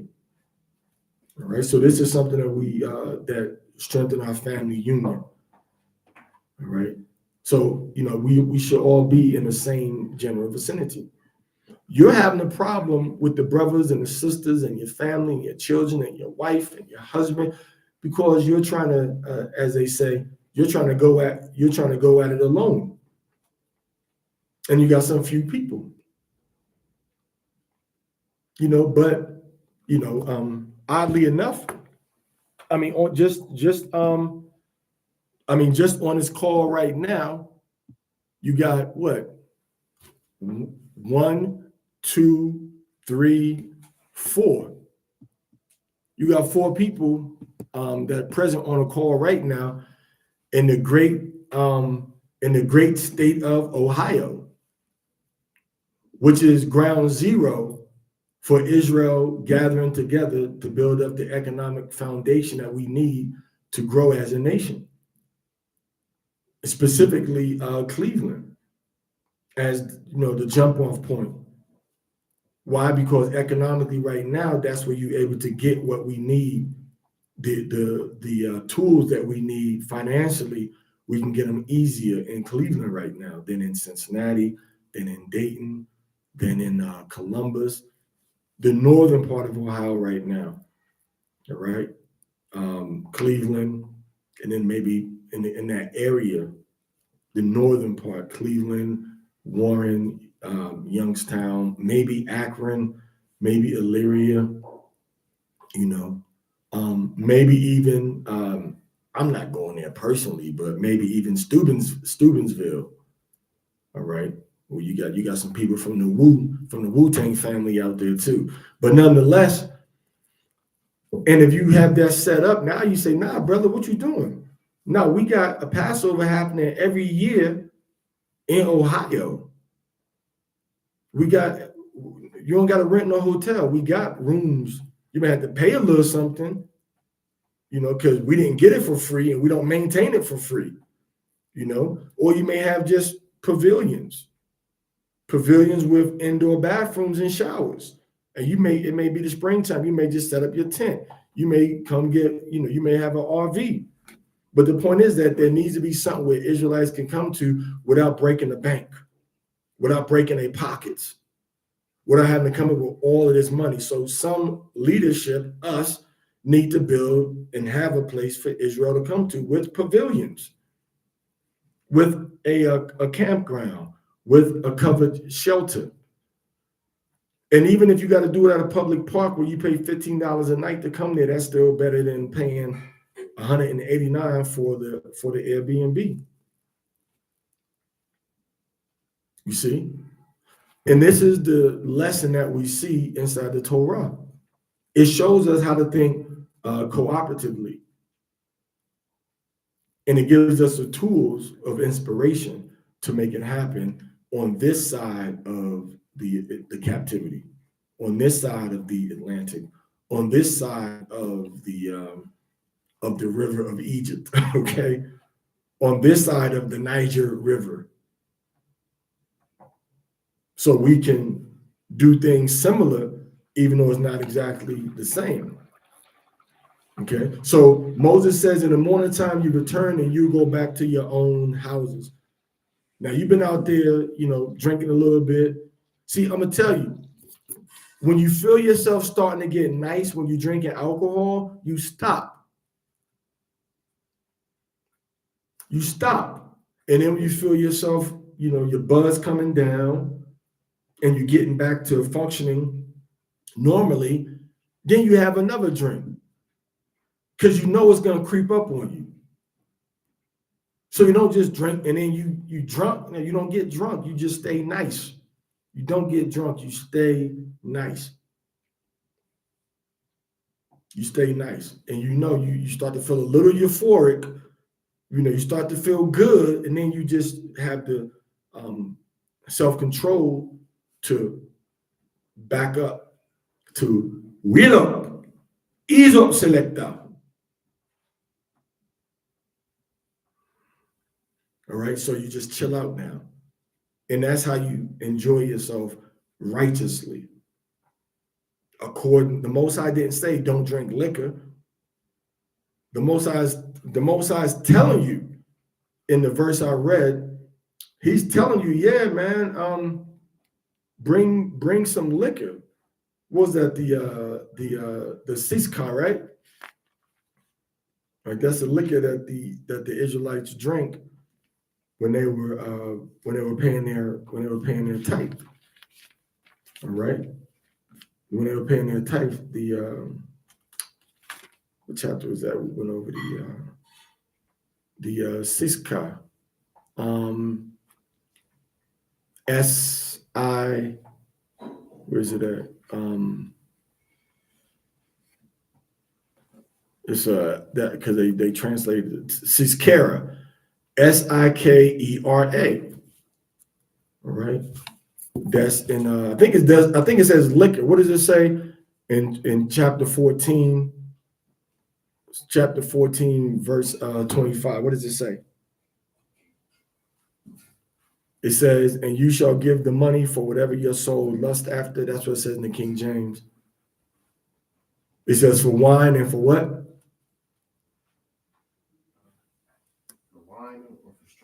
For strong drink. That's that Siskera. That Siskera. That sound like something you need to just drink in moderation, ain't it? Hey man, you want some Siskera? Nah, man, I can't. Not right now, bro. I ain't even eating nothing yet, or I ate too much. You know what I'm saying? You want some Siskera, man? Hey, have some Siskera. All right. So you can drink alcohol, but you're not supposed to be getting drunk at these feasts and festivals. You're supposed to be getting drunk. All right. So for 6 days you shall eat unleavened bread, and on the seventh day, there shall be a finale. You got a grand finale. A feast of Yahweh, your power. You shall do no work in it, except that which shall be done for life. Meaning we got to get our grub on. We got to get this firewood. We got to keep the stove going. We got to slaughter these bulls. We got a lot of people to feed. Okay, we got to go get some of these pumpkins from the ground. All right, we got to get some of these. We got to get all this food. So you might have to do work to sustain the life and the to sustain the life of the party. Right. All right. Verse 9. You shall count for yourselves 7 complete weeks. I mean, 7 sets of 7. When you have started the sickle to the standing grain, which is the 16th of Abib, we see in Leviticus 23. That's when you count your 7 weeks. The 16th of Abib is day number 1.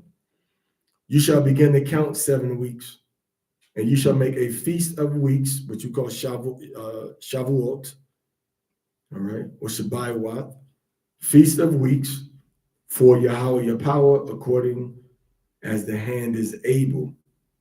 Whatever he may give to you, as Yahweh your power has blessed you. And you shall be joyful before Yahweh your power, you and your son and your daughter, your male, female, your male slave and your female slave, and the Levite who is in your city, as well as the guest and the orphan and the widow who is among you, at the place that Yahweh your power may choose for his name to be called there, which is again talking about Jerusalem. So you're supposed to go and have this feast at Jerusalem. And again, it's very community oriented. We have no sense of community. We're not worshiping together. We don't have our servants there. We don't have our sons and daughters there. And then your sons and daughters going out to school with people, with Goyim and with wicked Hebrews, and then they start experimenting in the world and doing all types of unlawful things, unlawful influences, unlawful exposures. All right. So what we're doing is having a very deliberate, intentional community. We have a very intentional community, and you have assets, you have resources, you have skills, you have knowledge, you have experiences that will help your nation. And we're not talking about going to buy 40 acres and that's it, and then you're going to go into town to work and bring the money back. We're not talking about that. We're talking about creating a social and economic infrastructure built upon what America, the foundation that we all are experiencing right now. You got a roof over your head all the time. So real estate and housing, or real estate and housing. All right. And myself and Tihan, we had a conversation about DSCR loans a long time ago. And then everybody, for those of you that have reached out to the brother Chris, the mortgage broker, that's Batak Gabar's people in Ohio. All right, so all the different elements and the information and the knowledge, a lot of it is coming from people that are in Ohio. And I didn't know Batak Gabar when I was in Ohio, for real, we met outside of Ohio. I think I met Batakbar, and I was like in Dominican Republic, and we was in the same group together, talking about the AMC stock. All right. But yeah, so an intentional community where now instead of saying, hey, we got this 40 acres, 50 acres, we say, hey, I got two, you got two, we got two over here, and we all come together, formulate this community over here. Of course, down south, I'm looking down, I'm talking about down south now. And then what do? You go get another 50, 60, 70 acres, in another part of the county now. You got another community there.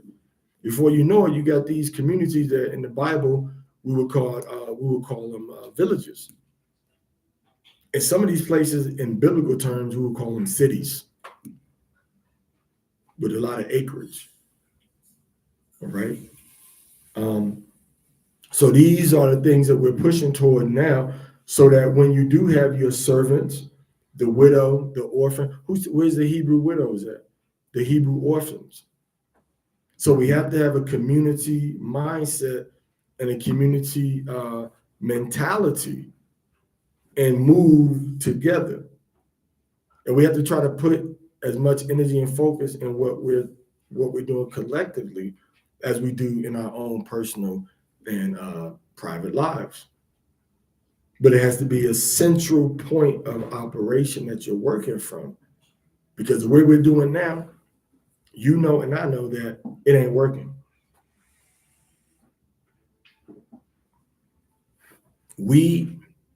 Our husbands, our wives, our children, our parents would all benefit from being in the same general vicinity. All right. And when the school, and this is what a lot of people don't know, but you gotta understand, when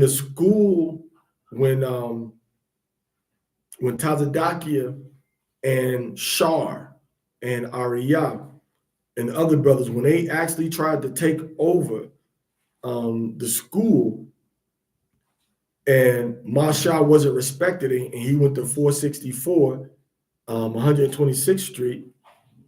When he went there, before that happened, from 1996 to 1997, one of the first camps that they had was Mount Zion. That was the first Israelite camp that started to go out and teach in the streets, for the first ones. And Nathaniel was the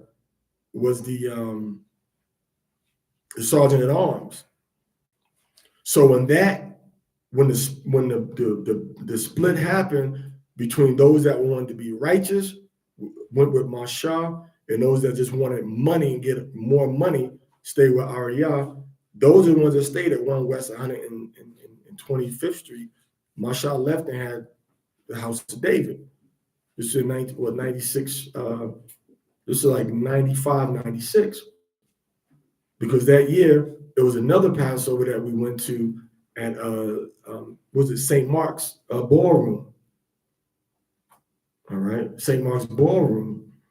And that's the first time there was a Passover that wasn't all the elders together. At this time, it was only just, it was Masharah, and they had another event that they would, another Passover. But at that particular Passover, right, the brothers had left that couldn't stay in New York. It's a long story, but some brothers didn't come to stay, couldn't stay there. And these were major leaders and brothers that were in charge and had position and rank at the first camp that Masharah and Yaquab ever authorized to go out to the streets to teach. You know where they came to? You know where they went to? They went to Ohio. Specifically, they went to Wilberforce, Ohio. And you know who was at Wilberforce, Ohio? It was Tazapawan, and it was myself, And there was other brothers that had been taught by a brother, Aharanga, that was taught when Rakah and Kakam and them had come to his college campus to teach. So the first state that Israel expanded out to at the split, all right, that happened under Masharah was Ohio. And it was Karash went there, Shawab went there, Shabar, I think, came down there too. Banya Yasharahla was there, and Nathaniah was there. And me and Tazapuan's brother, who was Makawar Gabor, all right, we had an apartment. We had a 2-bedroom apartment. And this was like 1995, we got this apartment. 1985, we got this apartment. And we was paying, for this 2-bedroom apartment, we were paying $375 a month for this 2-bedroom apartment. And the apartment was actually in Xenia on Newport Road. I think the apartment's called Newport Apartments or whatever. So we got this 2-bedroom apartment, and Zaquan Nathaniah, Karash, Banya Yasharahla, Shawab, I think Shabar, and a couple of other brothers, they came down to our apartment, and we started teaching in the Dayton area and on our college campus first. We had been teaching on the college campus at Central State University since January. Haranga was teaching 93. Then I started teaching in January of 94. And then he left the college campus, all right? And it was me and Tazapuan that was the ones that was like in charge. And we would tag team and teach together. So the moral of the story is that it's right back to where we started from. Because all these other brothers are trying to do something, but they're not trying to do it decently, and they're not doing it rather decently and in order according to the chain of command that we come from. You know, if you come from a different chain of command, that's great. If you come from a different chain of command that was organizing the Blacks, Latinos, Native Americans in North, Central, South America, and the Caribbean as being the 12 tribes of Israel, and having Sabbath Torah classes every Sabbath, all right, in the Jerusalem of Israelites was Harlem. You had so many different Israelite congregations in Harlem. So myself and Zaquan Nathaniah continue in that same lineage, and we've been all around the world, and we right back where it started from, Ohio. I'm in Mexico right now. Zaquan Nathaniah is on a mission in North Carolina right now, right? So the point is that we have to all come together, and it has to be in a geographic center, all right? And Ohio is one of the most economically median places in America. Not poor, not rich, not the cheapest, and not the most expensive, but just in the middle, leaning more toward the affordable side than the costly side. And everybody in Ohio knows this. Everybody that lived in Ohio knows this. Everybody around Ohio knows this. That's why people from Detroit, Chicago, they come to relocate in Ohio, especially Chicago. A lot of people from Chicago come to Ohio. But anyway, the point being that was the first place where they expanded from. I was already there in university, you know, me and Shara. And then the elders that were in New York in charge of the camps, they left New York and came to Ohio. I'm talking like, this is 1990, this is 1995 I'm talking now. This is about 1995, okay? And then Columbus, we left, and Nathaniah and me, we went to Columbus. I'm a Ohio transplant. I have been in Jamaica, Queens, Nyack, New York, in Prince George's County, Maryland, like all my life. So I got transplanted into Ohio. But my preschool, elementary, middle school, and high school years was in New York and PG, Prince George's County, Maryland.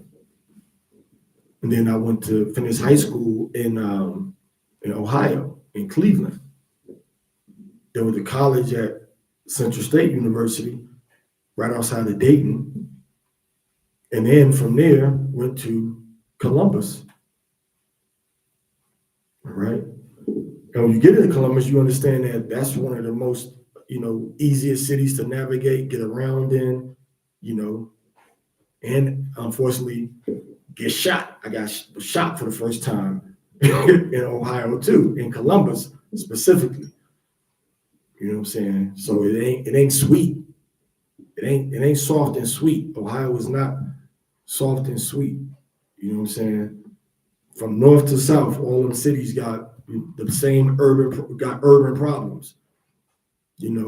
Carjacking, murdering, drug dealing, but you also got pockets where Israelites are, where they kind of live in relative peace.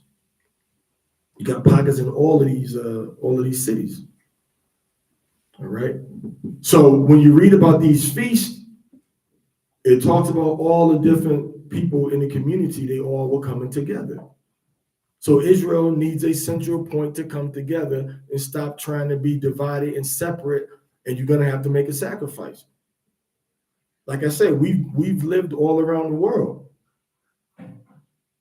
So we've been looking and living, from the Eastern Hemisphere and the Western Hemisphere, from the Indian Ocean, Pacific Ocean, Atlantic Ocean, Eastern Europe, Western Europe, Eurasia, Asia Minor, the Indian subcontinent, the islands of the Indian subcontinent, Northeast Africa, Palestine. So when I talk to you, I'm talking to you from, a lot of experience.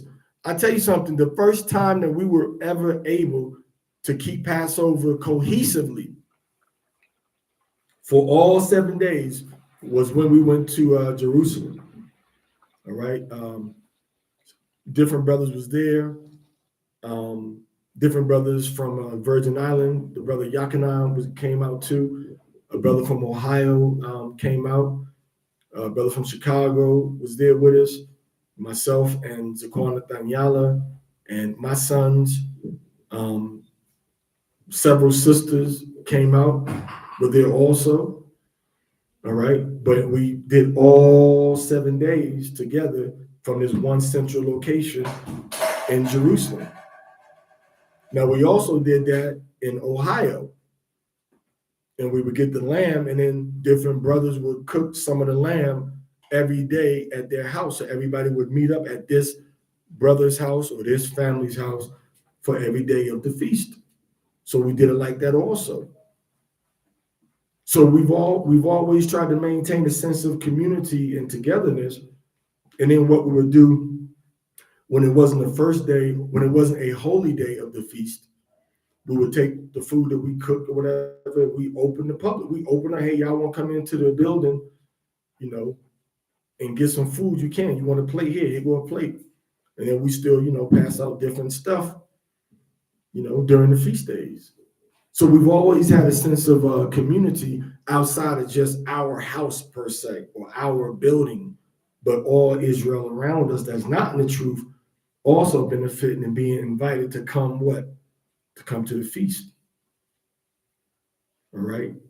Wisdom from Proverbs chapter 9. Wisdom has killed her beast. She got the wine, and she's inviting everybody to come and eat. Why? Because the Most High know that Israelites gonna come if there's a barbecue. There's food being served, they're gonna be there. So if you got this feast, you got this place, you got this event going on, and you ain't got to come out your pocket, and you telling people, hey, bring your own food.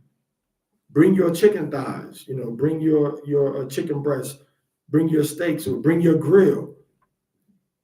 You ain't charging nobody nothing. And you tell them, hey, look, the scripture said you should bring your own food. Tell them what the scripture says. Scripture said you brought your own food at the feast. If you didn't have enough, then you would share with your neighbor. We see that from Exodus also. If the lamb was too big for his family, then he had to share with his neighbor. Okay. So now let's go into the next part of the verse. This is Deuteronomy chapter 16. And we still may finish under 2 hours if I stop blagging so much. The point I was making was that when brothers left from the East Coast, they came to Ohio. They went to Ohio to start another movement of Israelites walking in truth and learning and having a sense of community. That was the point of that. That's the point I was making. So we still in that same mission. 30 plus years later, we're picking up where we left off at. But this time we're doing it with more understanding, more strategically, and more deliberately, and more intentional. Okay. And you already got, 1, 2, 3, three strong, community-oriented, connected brothers with resources on the call right now from Ohio. All right, so in Ohio, not just from Ohio, but in Ohio. So what does it say? So Yahweh says, the Levite in your city, you shall remember that you were domestic in Egypt, verse 13, Deuteronomy 16:13. You shall make for yourself a feast of tents. Again, this word tents is skene in the Greek. All right, not skenene, but skene, which skene means a temporary covering. So tent and tabernacle is both translated the same way in the Greek, even though they come from the same Hebrew word. So even though it says tent in the English translation, the Greek word is skene, which means if you look up skene right now, I think you maybe look up tent maker. And it's made out of 2 words. One means a maker, craftsman, and the other one means tent. So if you look at that right now, you'll see that, that word for tent is skene. All right. So that's why I just said the feast of Sukkoth, tabernacles. And you shall make for yourself a feast of tabernacles for 7 days. When you have gathered in from your threshing floor, that's talking about for your grains, all right, which is talking about durum, wheat, and barley that you were harvesting.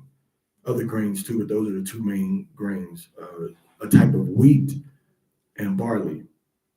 And from your wine press. So again, your wine press that you use to make alcohol and to make vinegar also, okay? And medicinal drinks. And you shall be joyful at your feast, you and your son and your daughter, your male slave and your female slave, and the Levite and the guest and the orphan and the widow in your cities. 7 days you shall feast for Yahweh your power at the place that which Yahweh your power may choose. Now if Yahweh your power bless you in all your yield and in every work of your hand, then you shall be joyful. 3 times a year every male among you shall appear before Yahweh your power in the place that which Yahweh may choose, at the feast of unleavened bread, Passover, and at the feast of weeks, or Shavuot, Pentecost, and at the feast of tabernacle pitching, tent pitching, which is the feast of Sukkoth that we're in now. You shall not appear before Yahweh empty-handed, each according to the strength of his hand, according to the blessing that Yahweh that he gave you. So you'll take a basket and go before the priest and make a declaration about and give some to the priest about how Yahweh has blessed you. You shall appoint for yourselves judges and recorders in all your cities that Yahweh your God is giving you by tribe, and they shall render just decisions for the people. Even though it says recorders, this shows you that the recorder has some enforcement and judicial authority also, because they're giving decisions to the people. So it's not just a recorder in the sense of like a scribe that's just writing stuff down, but keeping records and also having a hand in enforcement. And of course, we know what the judges are doing. They're giving decisions on disagreements. They're giving declarations on what we need to be doing, what we're supposed to be doing in our communities when it comes to certain issues and certain problems. Okay. It says, you shall appoint judges and recorders. And again, this word recorders is like a person that keeps the records. All right. We say officers or shatar, but the sense and the meaning of the word has changed. Josephus tells you that you had officers that were in your land under the judges that were supposed to keep discipline over the people.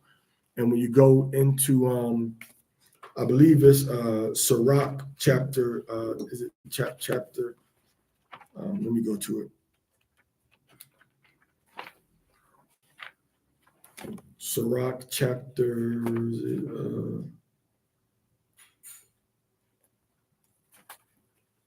chapter 10.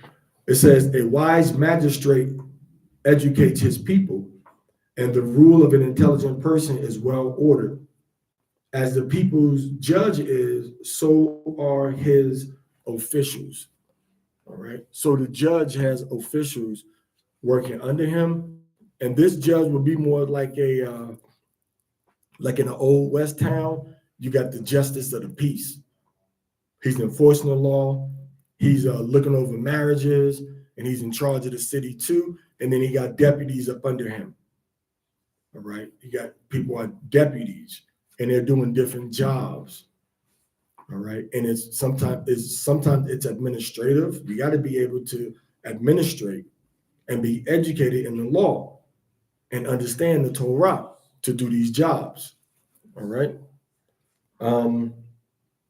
They shall render decisions for the people. They shall not bend justice.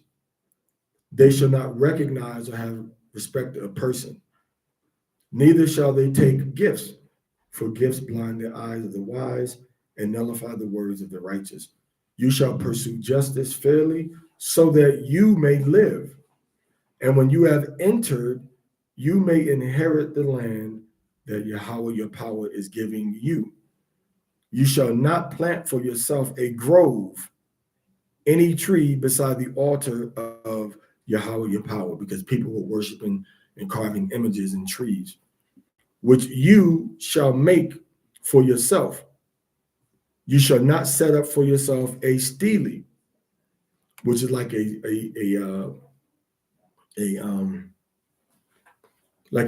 stone slab. Okay, things which Yahweh your God hates. So it's talking about something for idolatry. It's not talking about don't make stuff out of stone, because when we crossed the land of with the Jordan River with Joshua, we put up this exact same thing right here. We put up these different steles that had the law written on them, which is upright stones. So the upright stones that we're talking about are not talking about just anything. It's talking about things that are set up for idolatry, to commemorate wickedness, to commemorate things that are against Yahweh. All right. And you can see that in Joshua chapter 4, verses 1 through 9. Joshua 4, verses 1 through 9. Right. Kalashwa de Banya Yahweh Naisha Wanashami, all that Yahweh said what we do and hear.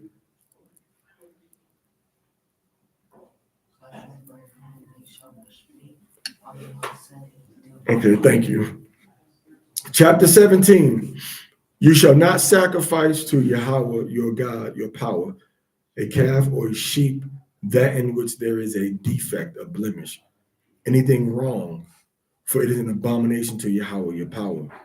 Now, dealing with idolatry, what we also covered in Leviticus chapter 13.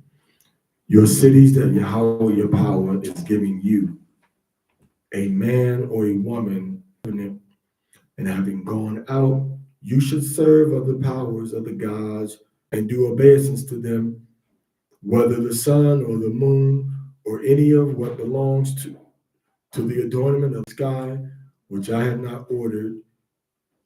And if it be reported to you, and you will make a thorough inquiry, and behold, the matter was truly occurred, this abomination has occurred in Israel, then you shall bring out that man or that woman and stone them with stones, and they will die. So somebody trying to get you to worship another God, practicing things that are dealing with another God as part of worship, they would get killed. Okay? On 2 witnesses or on 3 witnesses, the one who is to die shall die. He shall not die on the basis of 1 witness. And the hand of the witnesses shall be the first against him to put him to death, and the hand of all the people last. And you shall remove the evil from among you. This is showing you how Hamashiach sent out his disciples, his Talmudim, in groups of 2s. So anybody laid any accusation against anybody, they would have 2 witnesses all the time. Anybody did anything to one of them, they would have 2 witnesses to substantiate what happened. All right, verse 8. Shalom, Shalom al-Ra.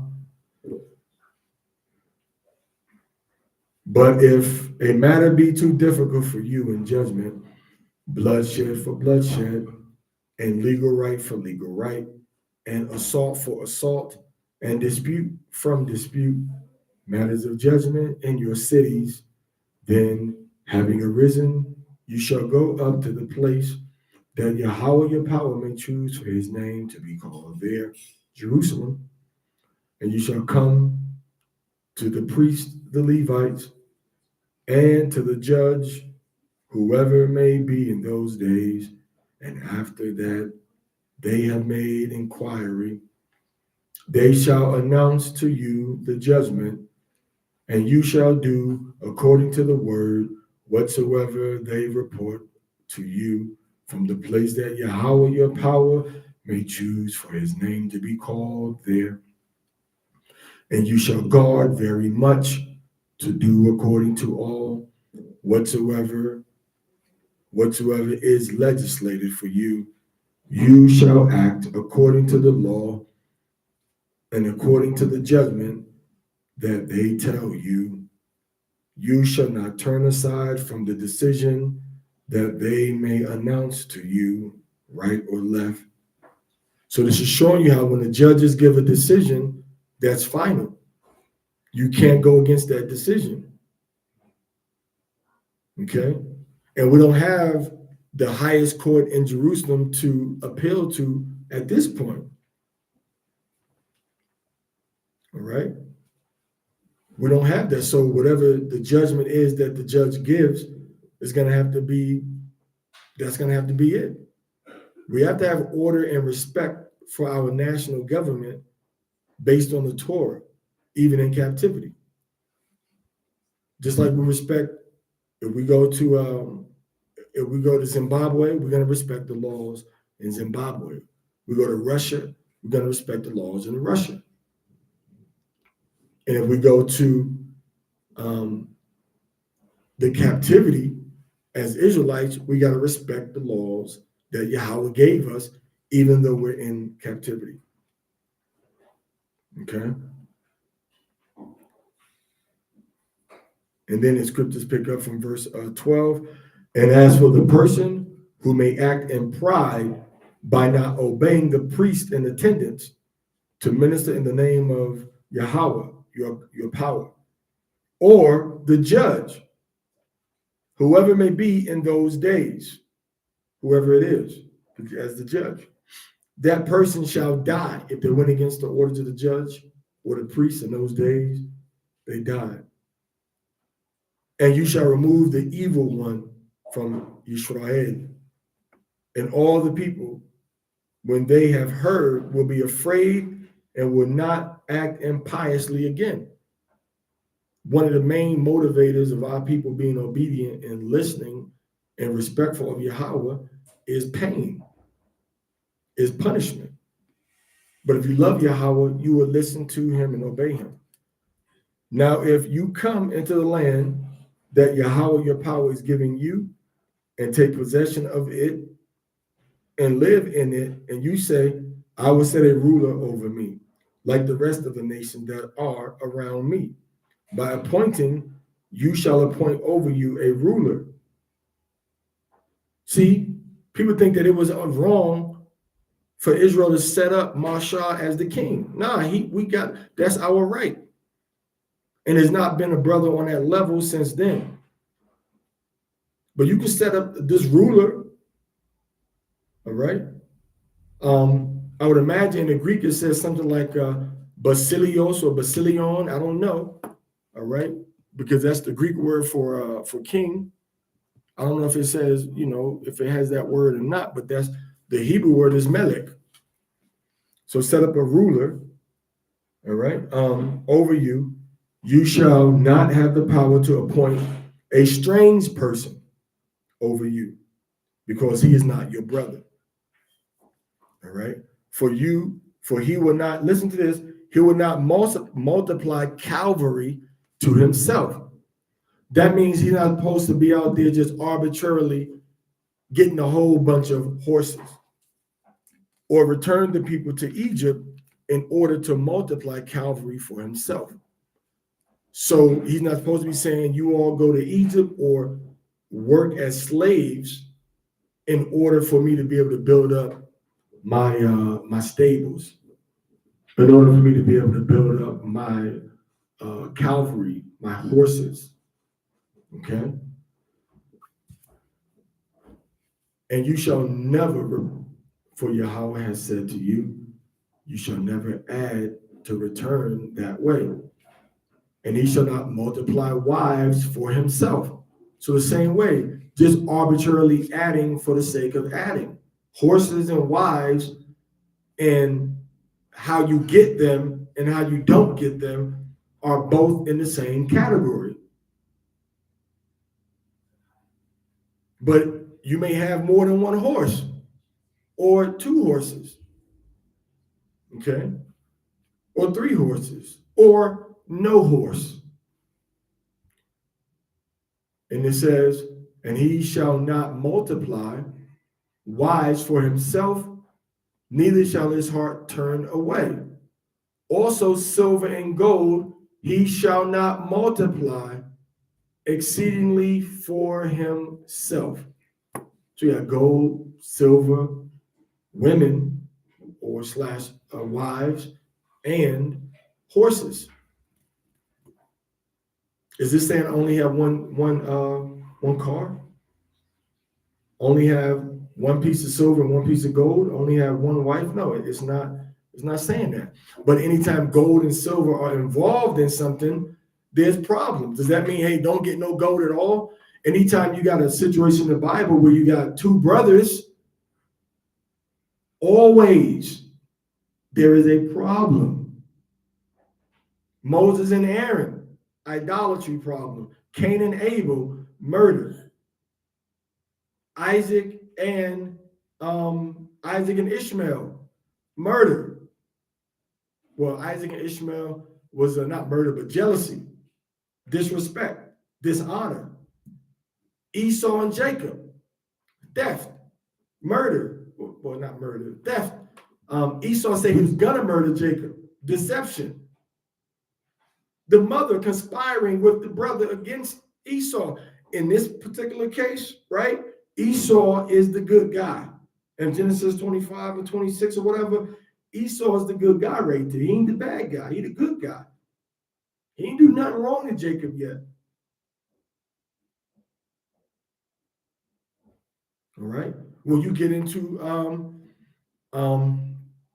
Reuben, Jacob's firstborn, Reuben, Simeon, Levi, Judah. Why did Reuben sleep with his father's handmaid? To try to secure his position after his father's death, so that when Jacob died, Reuben could say, hey, I lay with one of my father's handmaids. So he was challenging what? Simeon, Reuben, Simeon, Levi. He was challenging all his other brothers. When you got Gideon, there was a problem with those brothers. All right.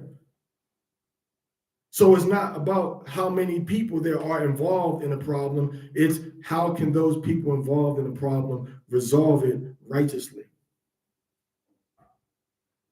Because Adam and Eve had a problem when it was just two people trying to live the right way in righteousness with under the Most High. And the woman brought it back to Adam.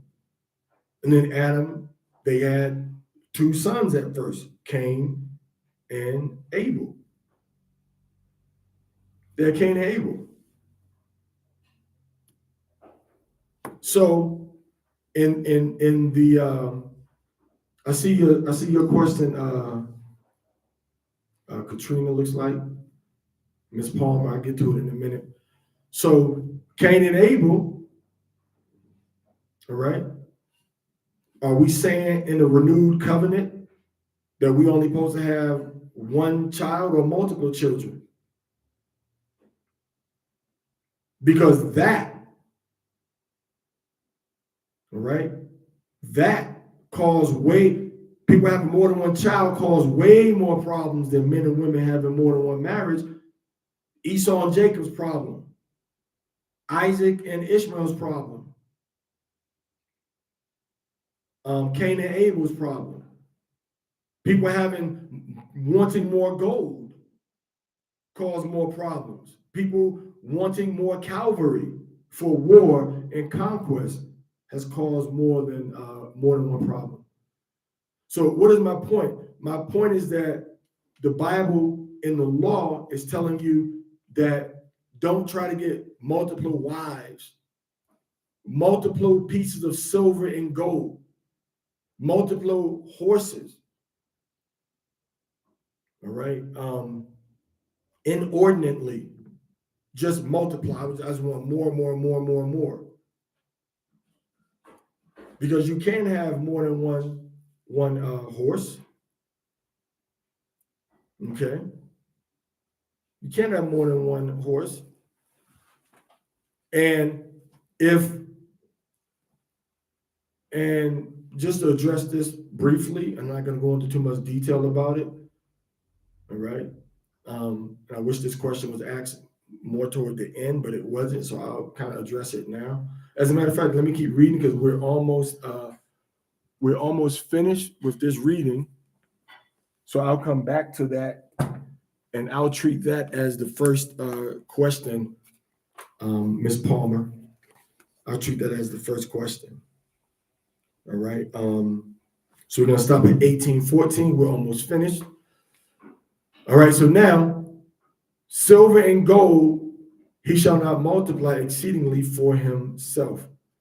And they shall be, when he has sat upon the throne of his rule, that he shall write for himself this second law. That's what the Greek said. Second law. You know what second law means? That means the book of Deuteronomy. So he didn't write from Genesis 1 to Deuteronomy 34 and 12. He just had to write the book of Deuteronomy. The ruler did. In a book from the priest. That means the royal, well, the sacred depository of scrolls that the priests had at Jerusalem. You get it from the Levites. They were carrying these things in the wilderness also. So you got the book of the law. And that's the difference between what we're reading here. And give me any Hebrew Bible over here. You see any Hebrew-based Bible? I don't see any. I don't got none in arm's reach. Any Hebrew Bibles over there, the Torahs, or give me that one right there. On the bottom, second shelf, left side, the left bookshelf. Right there, yeah. See, wow. Give me something first. So this, right? This right here, this book, which is the Torah. This book, which is the standard Masoretic text Bible, Masoretic based Bible, all right, the Torah, the Chumash from the Old Testament. This one is based upon the Masoretic text. The Masoretic text did not come from the priest. This one, the Greek Bible that we're using, that was translated in 250 BC. All right, 250 BC. This one came from the priests. The Masoretic text did not come from the priests. Okay? The Masoretic text didn't come from the priests. It came from the Masoretes. And they are the ones that said, we're going to take this book and we're going to put the vowel points in it. All right, great progression, by the way. We're going to put the vowel points in it, but they also changed some of the things about the Torah. And give me that Chumash right there. You can give me this one. You can give me that one too. Now, this one is the book in the Paleo Hebrew. All right. In the ancient Hebrew letters. This is the ancient Hebrew letter book. All right. Now, this one, this Chumash, is in the second form of the Hebrew letters. These two Hebrew Bibles were not based from the priests, and that's why we have to use the Greek-based one. Why? Look it up. You can ask AI, ask Gemini, ask a real person scholar. Say, what is the oldest Bible available to us that we can trace back to the time of the Second Temple? And see what it tells you. And if you want to be leading, you can say, is it going to be the original Torah based on the Septuagint, or the original Torah based on the Masoretic text? Ask that question, and it's going to tell you it's going to be based on the Septuagint. So the scripture says that the priest is supposed to give the king, the ruler, this second book, this book of Deuteronomy. And this is how we know that, oh, you're supposed to boil your Passover meat now. Because we were taught for years not to boil it. All right? And may Yahweh receive Karadazah into his glory, the brother of blessed memory. He put that Hebrew book together, but he actually got that from another brother that put it together. Yohanathan put that together before him. But did they really study it, and did they use the oldest records available? Because the oldest records available are not in Hebrew, they're in the Greek. They're written in Greek. Okay? The oldest records available are written in Greek. So the scripture says that he shall write for himself this second law in a book from the priest, the Levites. And it shall be with him, and he shall read from it all the days of his life, so that he may learn to fear Yahweh, his power, to keep all these commandments and all these statutes to do them, so that his heart may not be exalted above his brothers, so that he not turn aside from the commandments, right or left, in order that he may be long lived in his rule, he and his sons among the sons of Israel. Kalasharat the Bar Yahweh Naishawa Nashami. All that Yahweh said will we do and hear. Now we'll go to chapter 18, verse 1 through 18, and we'll be finished.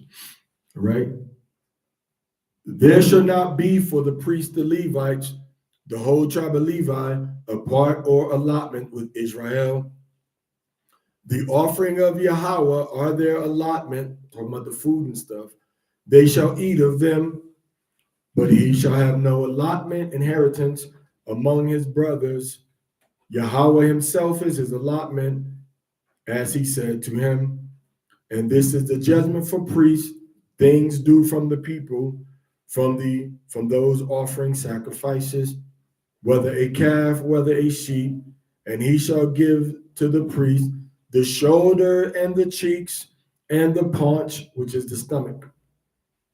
Adriana said menudo, but she personally doesn't like it. And there's some other delicacies made with the stomach that people probably would like if they tasted how the Haitians cook it. All right, it says, and the first fruits of your grain and your wine and your oil, and the first of your fleeces of your sheep, ye shall give them. That means that the all the first best went to the priest. And the first of your fleeces of your sheep you shall give him, for Yahweh has chosen him out of all your tribes to stand before Yahweh to minister and to bless in his name. He and his sons all the days. Now, if a Levite departs from one of your cities, from all the sons of Israel, wherever he sojourn, as his soul desires, for the place that Yahweh may choose, he shall minister in the name of Yahweh his God.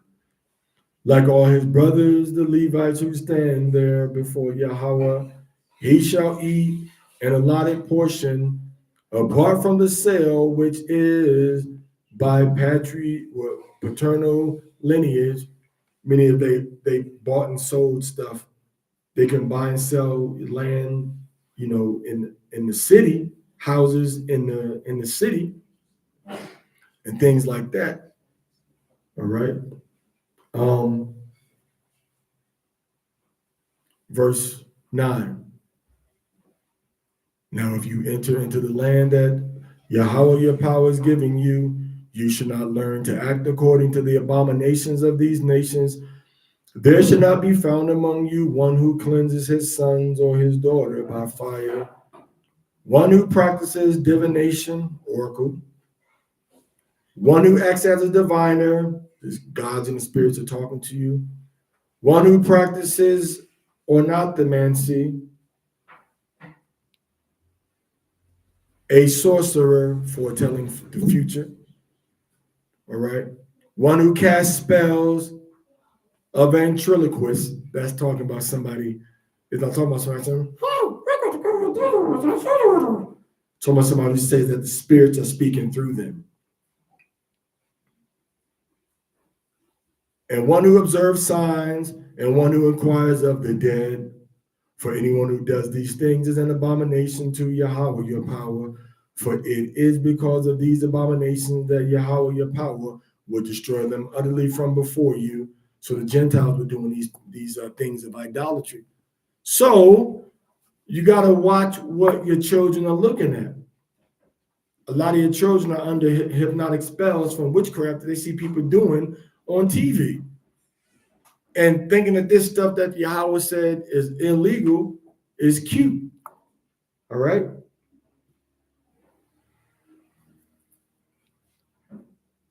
But the Gentiles, the Goyim, some of the Hamite nations, they indulged in these types of wicked things. You shall be perfect before Yahweh your power, for these nations that you are about to dispossess, these will bear omens and divinations. But as for you, Yahweh your power has not granted you to do so. Yahweh your power will raise up for you a prophet like me from among your brothers, talking about Christ. You shall hear him according to all that he requested of Yahweh your power at Horeb on the day of the assembly, saying, we shall not anymore hear the voice of Yahweh Eloheinu, and again see this great fire, and we shall not die. And Yahweh said to me, they are right in all that they have said. I will raise up for them a prophet just like you from among their brothers, and I will give my word in his mouth, and he shall speak to them whatever I command him. Right, so that ends the reading for today. And the question was asked, I'll just answer the first part of the question.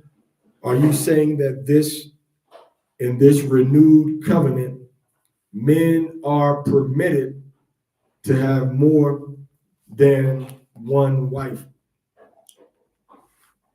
I'll answer that question, but I'll answer it in a much more expansive way.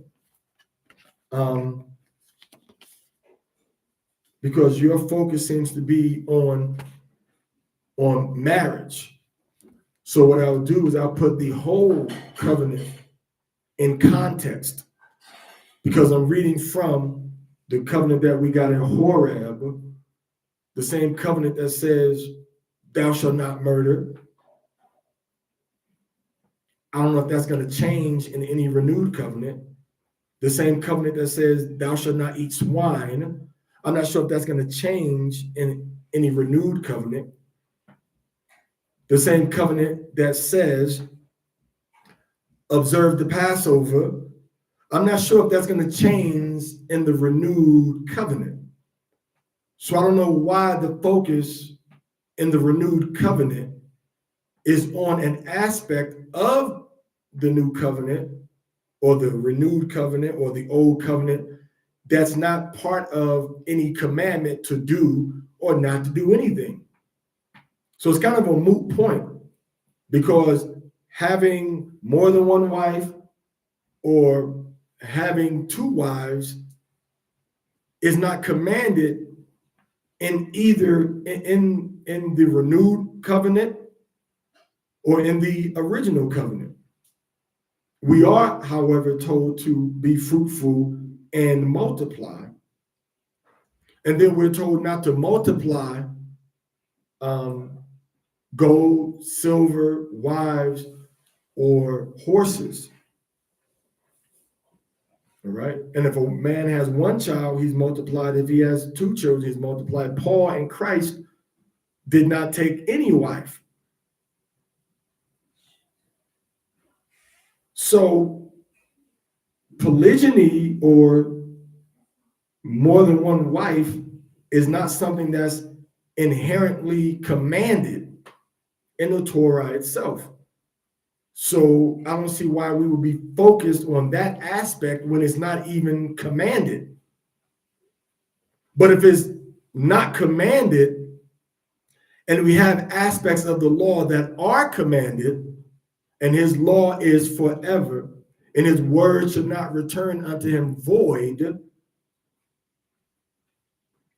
and his word, his law, will be, as you say, renewed. And renewing does not imply a diminishing. Renewing implies a brightening and amplification. and a more thorough application than before. It's a renewing. When a husband and wife renew their vows, they know each other better. They can mean what they said originally better. But nonetheless, I will go to the verse and chapter that talks about the renewed covenant, which will be Jeremiah chapter 31. And again, let me make sure, Jeremiah chapter 31, verse 31, dealing with the renewed covenant. Behold, days are coming, quoth Yahweh, and I will make a new covenant with the house of Israel and the house of Judah. It will not be like the covenant that I made with their fathers in the day that I took them from by their hand to bring them out of the land of Egypt, because they did not abide in my covenant. And I was unconcerned with them, quoth Yahweh, verse 33, because this is the covenant that I will make with the house of Israel after those days, quoted Yahweh, I will give my laws in their mind, and I will write them on their hearts.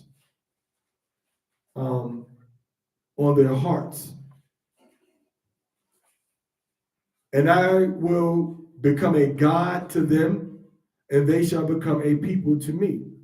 And they shall not teach each man his fellow citizen, and each man his brother, saying, Know Yahweh, because they shall all know me, from their small even to their great. Because I will be gracious regarding their injustices and remember their sins no more. So what does this mean? This means that the renewed covenant is when the law that I read from, about the horses, about the women, about the gold, about the silver, that covenant is going to be written in our hearts. It's going to be written in our mind. And we will not need to teach anyone of our people the law, because we will all know the law, from the greatest of us, from the small to the great. This is what the scripture says. So if anything, once we are fully under the new covenant, the scripture says that we will not have to teach anybody the law anymore, because everybody is going to know the law. So the new covenant, the renewed covenant, is a renewing of all of the laws, commandments, and statutes. It's a renewing of all of the responsibilities and the duties and the application of the responsibilities and of the duties of the Torah. It's not a diminishing in any way. It's an amplification of the commandments. So whatever we see under that original commandment, it will be renewed, but we won't have to ask questions about it. We won't have to sit back and try to learn it. We won't have to teach each other as the chosen of Israel, because it's going to be in our hearts. It's going to be in our minds. Somebody got some feedback again. Now, if we go into the New American Standard Bible, Carmen, like you got some feedback coming from your mic. And if we go into the New Revised Standard Version, and we look again, when it was quoted in the book of Hebrews, it gives you the same understanding, which is in Hebrews chapter 8, verse 8.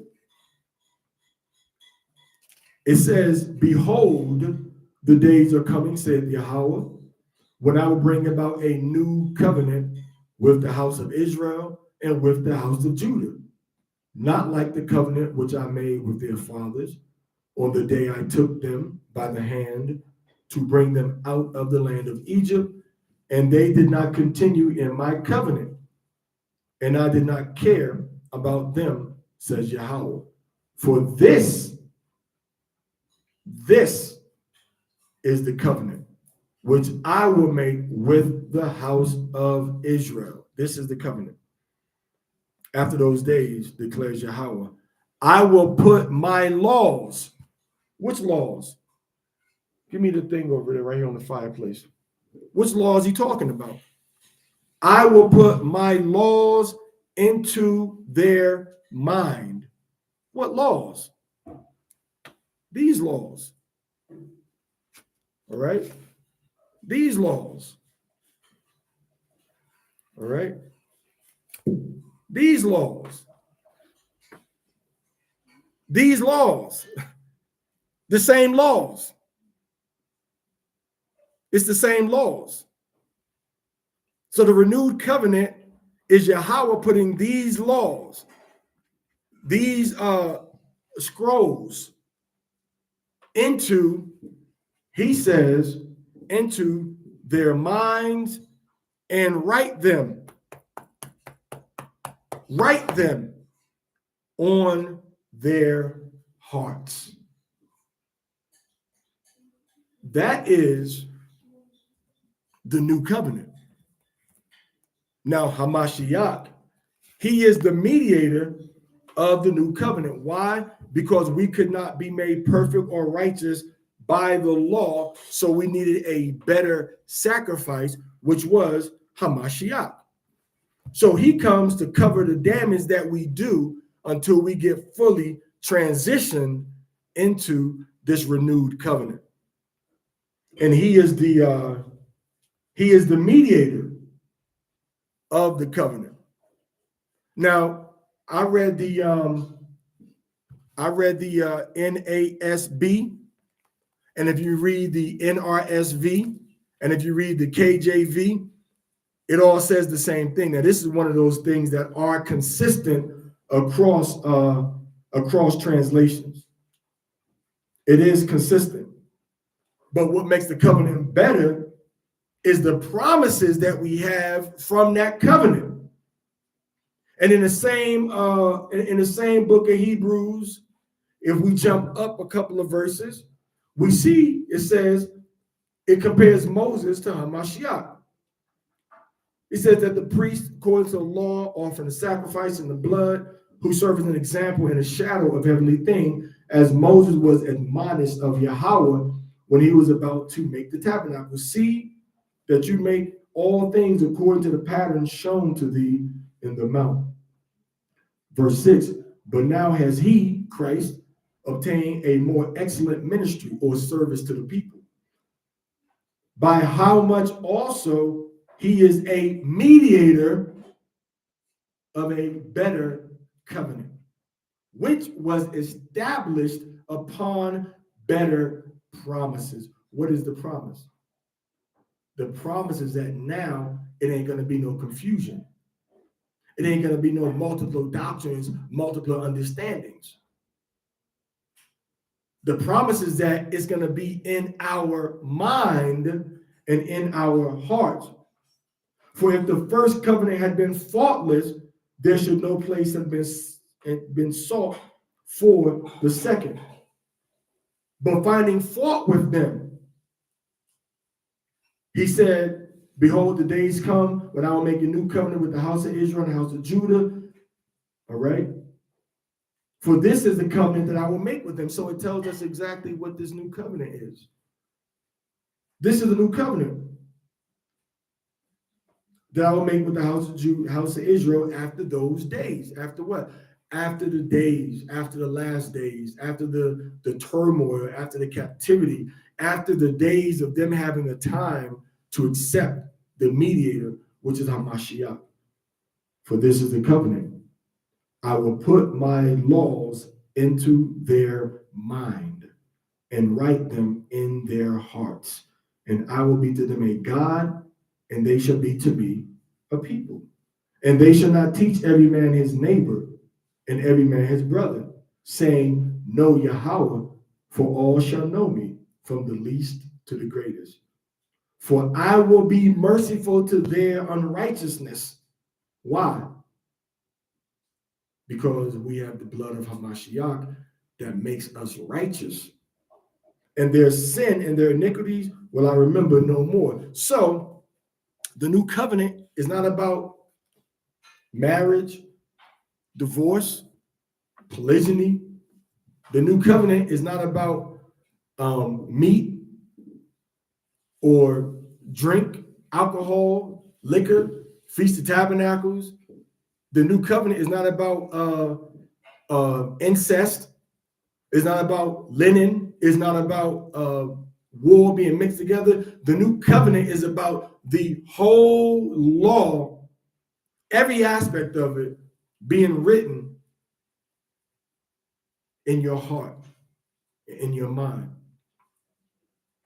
And the only relationship that would really have with a wife is when it says in the law. To the woman, he said, to your husband, your desire shall be unto your man, and he shall rule over you. And any way that man in righteousness, in accordance with the laws of Yahweh, chooses to rule over his life, his wife, in righteousness and without sin, is going to be okay with the woman. Because that's what the law says. Your desire is going to be unto him. Your desire will be unto him. And he shall rule over you. As a matter of fact, in the Greek, it says,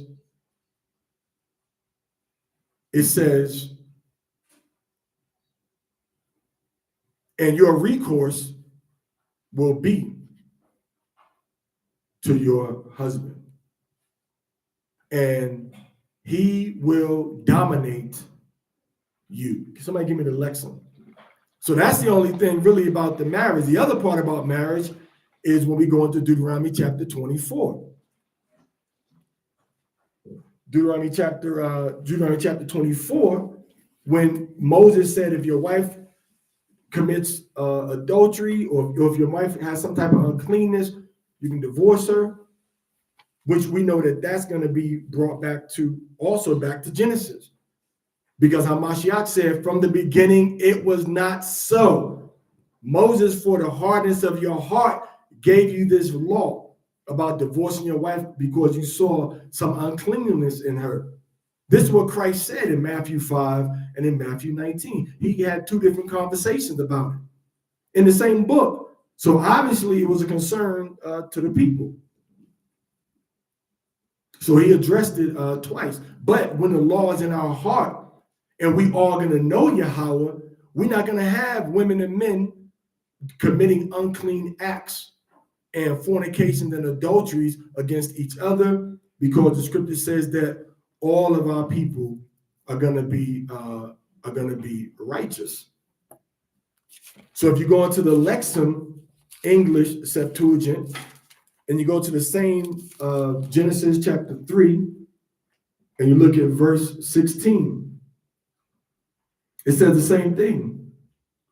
And your recourse will be to your husband, and he will master over you. Now, somebody give me the Hebrew Bible in Spanish. Somebody give me the Spanish Bible. well, in the no, but you don't got to get it. Sister, with all due respect, you asking me about the renewed covenant, which is after Corinthians. All right. We're not going to turn this into a conversation about a man's personal choice and his family structure. That's not what this is about, sister, with all due respect. The end all be all is when we enter into the new covenant. And that's when we get back into our land and we enter into the bond of the covenant in the wilderness, not Corinthians. Corinthians was Paul writing to people at Corinth during the turmoil and the oppression of the children of Israel under the Roman Empire. We're not talking about that. We're talking about the promise of the new covenant. So the new covenant is all of the commandments you read about being in effect, okay? Being in effect. So I think that, and I take it from your response that you understand clearly what was read in Genesis chapter 3, verse 16, as well as Jeremiah chapter 31, verse 31 through 35, as well as Hebrews chapter 8, verse 6 through 10 or 11. I've given a very exhaustive answer to your question in regards of marriage and the new covenant. I started with Yahweh, the Most High, talking about the new covenant. I skipped over Corinthians. All right. I skipped over the book of Acts. I skipped over Luke. And I went to Hebrews, where Paul, or whoever wrote Corinthians, is again quoting and telling us what is the new covenant. So if we are in the renewed covenant, not in Corinth, not under Roman authority, not in ancient Israel under wicked or righteous leadership, but under King David after the wilderness, in the new covenant, in the land of Israel, yes, if a man wants to have one wife or two wives, that's his prerogative. It's his prerogative. The hearts and the minds of the people are going to be in line with every line, every word, every syllable of all of the commandments that Yahweh has given us. Not what Paul wrote, not what John and Matthew and them wrote, but Yahweh says, this is my covenant. And he's a jealous God. So nobody can come and say, when God Almighty gives us the green light to walk in the women and the men are walking in his law, nobody can come and say, well, are you going to come and ask God Almighty, what about what Paul wrote to the Corinthians? Nah, you're not going to do that. You're going to be much more respectful of Yahweh. So if I'm telling you what Yahweh said in the new covenant, that's your answer. Not what Paul wrote. Even Christ himself said, let's go back to what God Almighty showed us in the book of Genesis, chapter 2, when he said, let them be one flesh. And even he said, what Moses said to you in my time, listen to this, what Moses said to you in my time, Christ said, I'm not applying that now. I'm going back to Genesis. I'm going back to the law that came before me. Christ himself went back 1,000 years. Back to what, not even 1,000 years. Yeah, he went, Christ himself went back, wow. Christ went back almost 2,000 years. Because if Moses was 1,400 years after the creation, and how Mashiach was 1,400 years after that, from 1400 BC to 0, more or less, you're talking about 300 years, 3,000 years almost going back to creation. How much before Moses came was Adam created? So Christ himself skipped over what Moses said and went back to what Christ said. Went back to what the Almighty said. So if Christ is going back to what his Father said, and I'm going to what his Father said, how are you going to try to take me to what Paul is saying? Who is Paul over here? The father of his master. That's of no consequence in this conversation. Because, like you asked about, we're going to be in the renewed covenant when all the laws are going to be in your heart and in my heart, dear sister. Paul is in an interim and writing to the Corinthians about, some of the things that he, saw as necessary counsel to give to the people. And that were learning about the Torah, that were not understanding the commandments and all these things. All right. And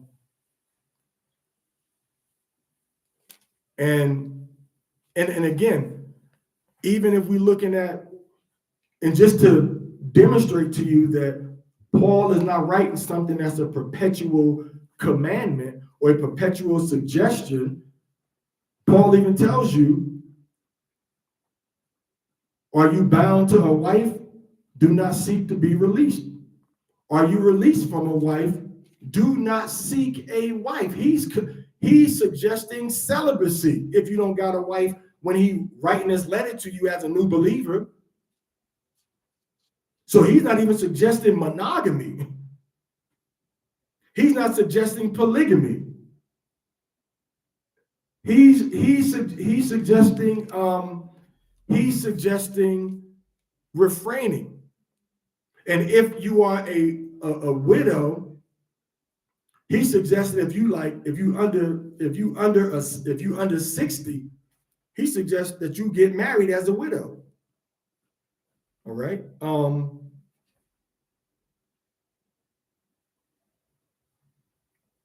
When you're reading in his letter that he wrote to Corinthians, under 60 years old, and having been a wife of one man. So he said, if you're a widow that's under 60, he tells you to remarry.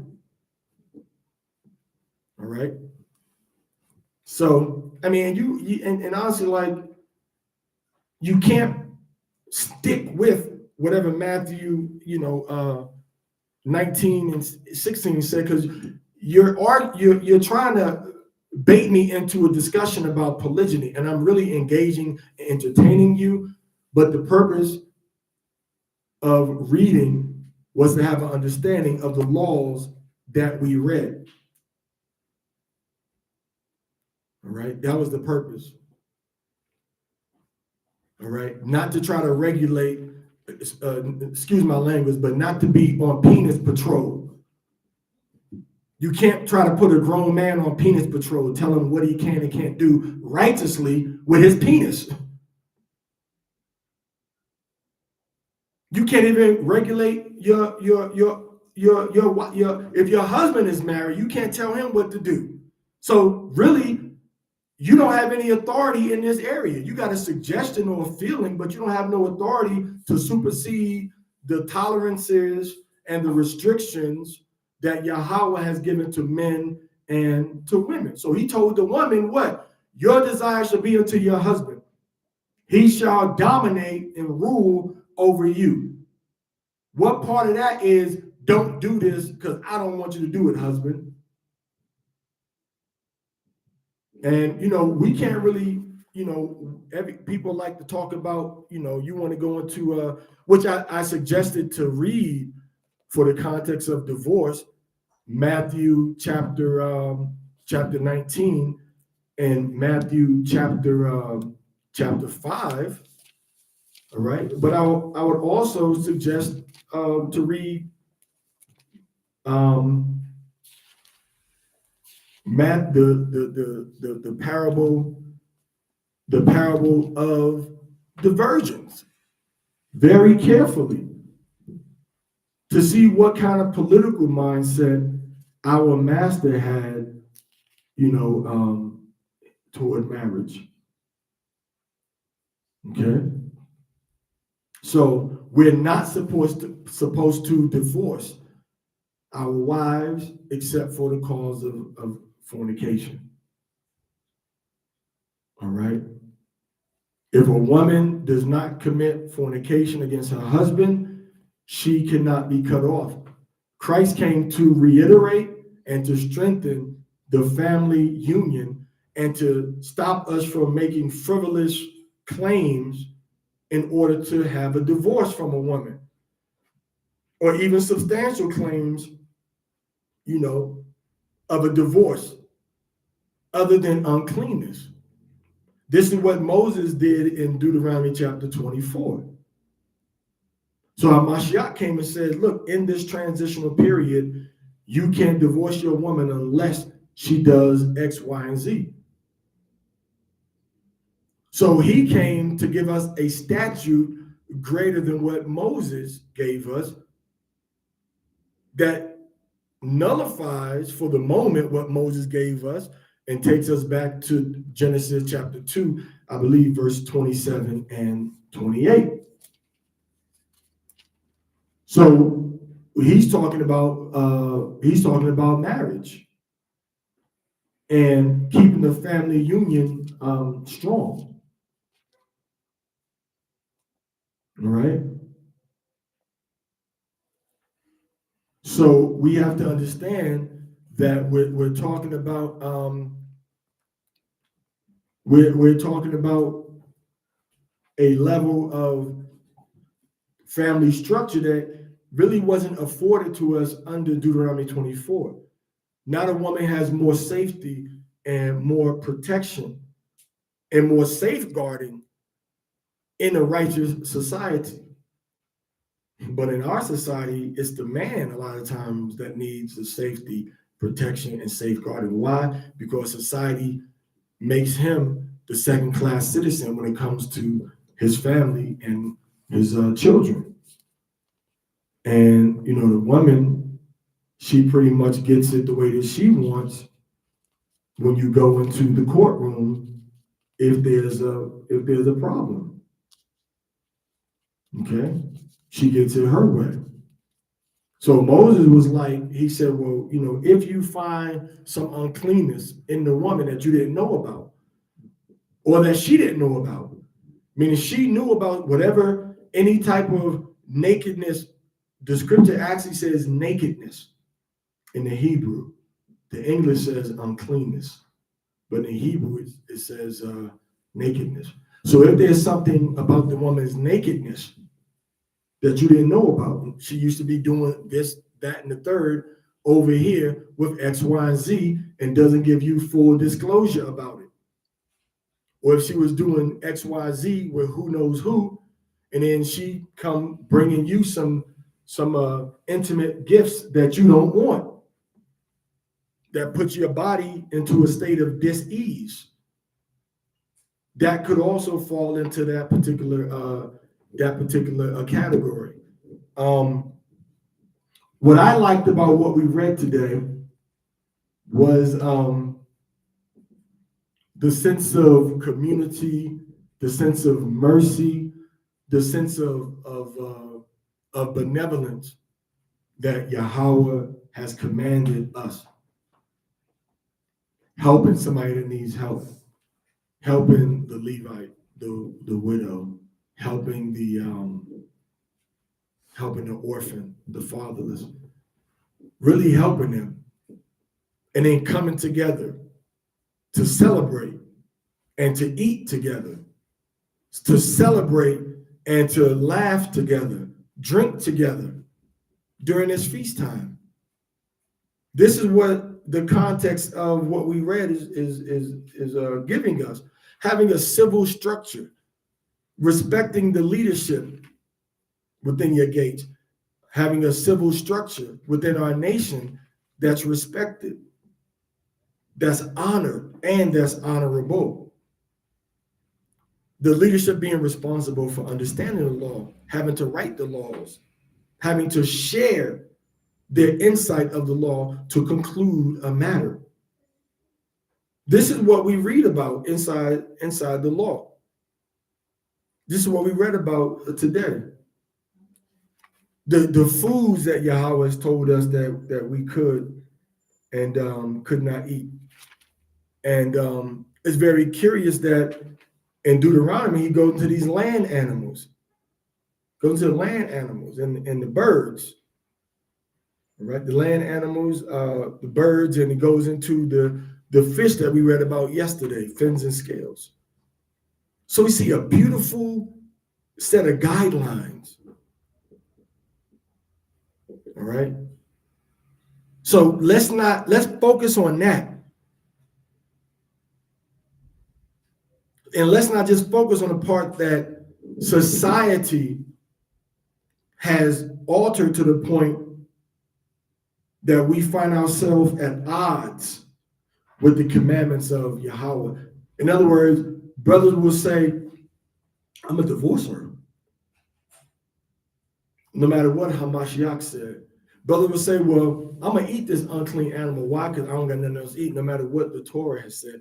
Let's renew our covenant of obedience to Yahweh and do things the way that he said he wants us to do them. Let's do it his way, not our way.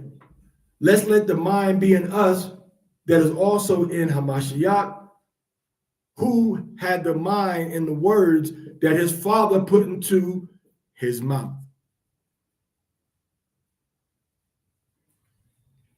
So let's renew our relationship. And that's why every time we finish reading the law, we said, all that Yahweh has said will we do and hear, because that was the foundation of our agreement that we said from our mouth to Moses when Moses presented the commandments to us. We said everything Yahweh has said, we're going to do it and we're going to hear it. And that's why after we read every chapter, we say those same words again. Everything Yahweh said, what we doing here. Okay? And we have to walk in obedience to these commandments. We have to walk in obedience to what Yahweh has told us to do. We can't keep doing this thing our own way. We read the laws. We read the commandments that we just reviewed. Okay? If there's anyone that has any question about what we just read, deep questions about what we just read, a direct, clear-cut point of misunderstanding, or a point where you're lacking understanding, or a point where you're lacking clarity, please unmute yourself and ask that question, and we'll answer that question according to the prowess that Yahweh has given us.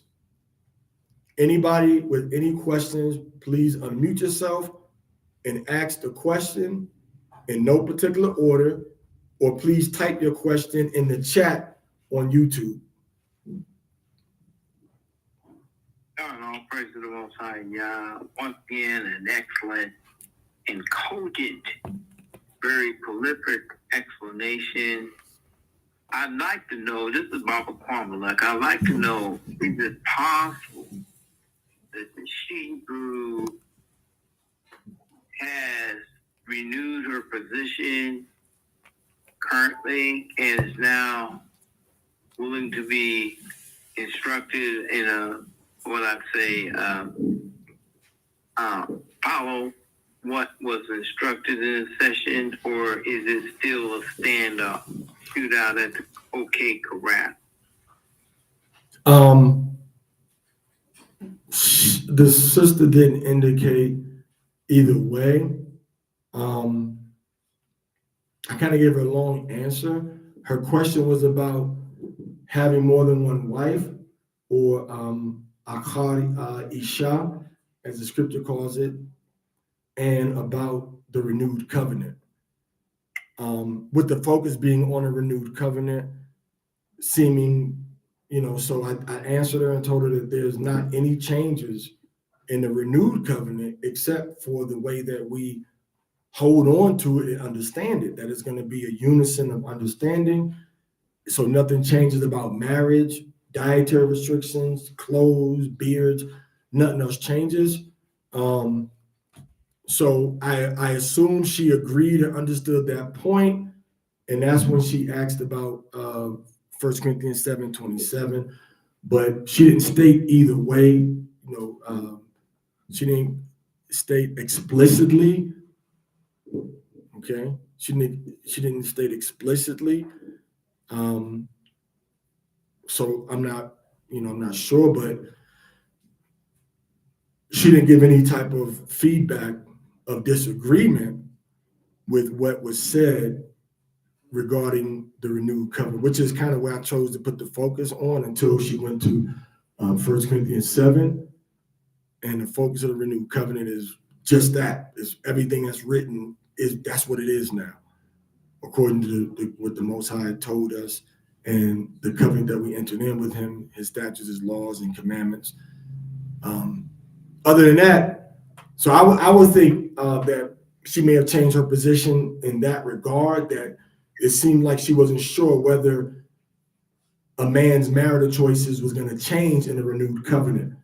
And I said, no, it's not going to change. It's going to be like it originally, was. And I don't think that people realize that under the new covenant that we're going really more reflective of the Old Testament than the New Testament.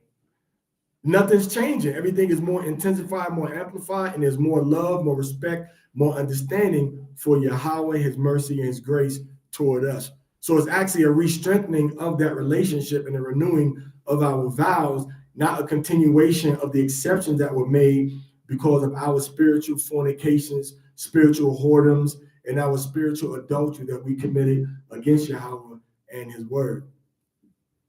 Is there a follow-up question to that question, Kwame? Thank you for that, Tawana, for that.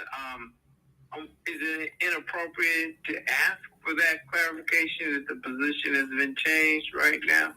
Sister, Miss,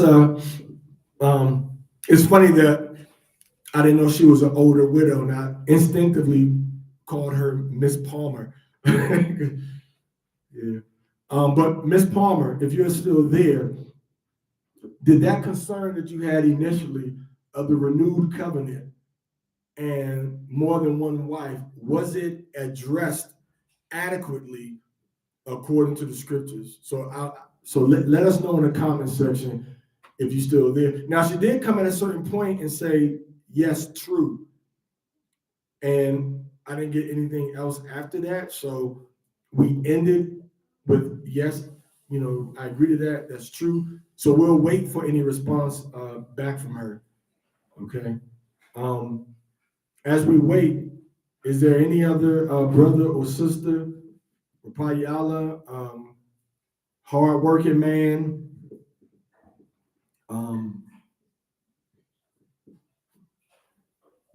He's a working man in the city. She says, well, I do believe that Yeshua stated in Matthew 10:8, I am over 70. Congratulations, much respect to you. Daughters of priests, and I will stick with that because Yeshua came to fulfill the Torah. All right, daughter of priests. And I will stick with that one. Okay, wonderful. That's fine. You're a widow. Widows over 70. It's a good idea to remain a widow, but also, to provide some type of guidance and direction to other brothers and sisters, especially sisters. I think I did go to Matthew 19. And so that's the answer, Carmelette. Matthew 19 and 8. All right, which talks about which kind of goes into divorce. So that's kind of where we are with the a 70 plus widow. My mother's over 72. She's my mother. She's 72. She's 72. So all praise to the Most High for that. Much respect. Khan, I yield. And hopefully we'll see you same bat channel, same bat time tomorrow. All right, Miss Palmer. So hopefully we'll see you tomorrow. Anybody else? Any questions or comments? For the record, Matthew 19 and 8 says, he said unto them, Moses, because of the hardness of your hearts, suffered you to put away your wives, but from the beginning it was not so. So we're both going back to the law, and that's good. And those premises that we read before Moses, from Genesis to Numbers, are going to be the foundation of the new covenant that we enter into. Those things that Moses wrote that repeated what was given to us are going to be instituted, and those things that Moses instituted himself from the authority that Yahweh gave him are not technically part of the first covenant. So we'll wait and see what Yahweh does about that. We see that Christ came along and said, well, Moses said this, but I'm going to tell you this, which we see that in Matthew chapter 19, verse 8, which will take us more into a Old Testament Torah perspective, as opposed to a Moses Deuteronomy or even Christ perspective, because Christ took us right back to the law that was given before Moses, the example that was given before Moses wrote the book of Deuteronomy. All right, so she says, blessing to all. I am enjoying the reading. Unfortunately, the water, I'm enjoying it too, and I think I'm trying to drag it out a little more because I don't want to stop, but I do. I went into my booth today, and I was more engaged with the reading because I was the one reading them, not just commentating on it. But I made pretty good time. We had a couple of diversions, but I think I can read. The problem with reading and explaining is sometimes your voice will get a little hoarse. So that's why I like to have a reader to save my voice for explaining it. So we'll be here tomorrow, starting at 4:15 Pacific time and 7:15 Eastern and Atlantic time for the reading of the commandments, the scriptures. Again, everybody. Is there anybody else that hasn't come forward yet? Kalea, Hadassah, Rapaya Allah, Yawadayath, Hannah, Naira, Amaria. Anybody that hasn't come forward yet that wants to share something? Akiel.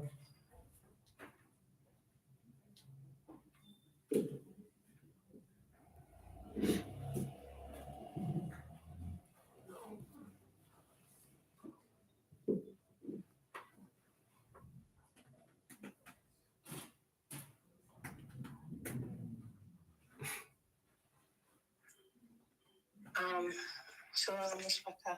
Shalom. I just wanted to, the only thing I wanted to, I'm trying to get ready for work. So I just wanted to remind on the heels of talking about community and the importance of coming together pooling resources, how important that is. I just want to remind those who haven't filled out the intentional community form to go into the dialogue room to where the pins are. And that form is in the pinned area for those who are truly interested in that concept of physical community, not just a virtual one. And the importance of time. Those of us who, like, I don't watch the news regularly, but I think a lot of us who pop in every now and then is aware that the US dollar is going to be going belly up real soon. So with that being said, time is truly central. And that while the dollars does have value, we really need to be really intentional. I just want to put that out there and create a sense of urgency on that note, if nothing else, that the value of the dollar is plummeting. And while it has value, we need to pool it and get started. Get these shovels and these pickaxes. I yield with that. Shalom, Ms. Baha. Thank you, Tawada Zakwan. Come to water in the bar. All right. And in light of that, the safest place to put U.S. currency or any currency is in gold. Is in gold. And I told everybody, do your research on how much gold has risen. It just keeps going up. It doesn't stay down and go down. It keeps going up and up. Especially as the value of a currency drops, the value of the gold is higher. All right, so investigate that, check that out, and see what type of account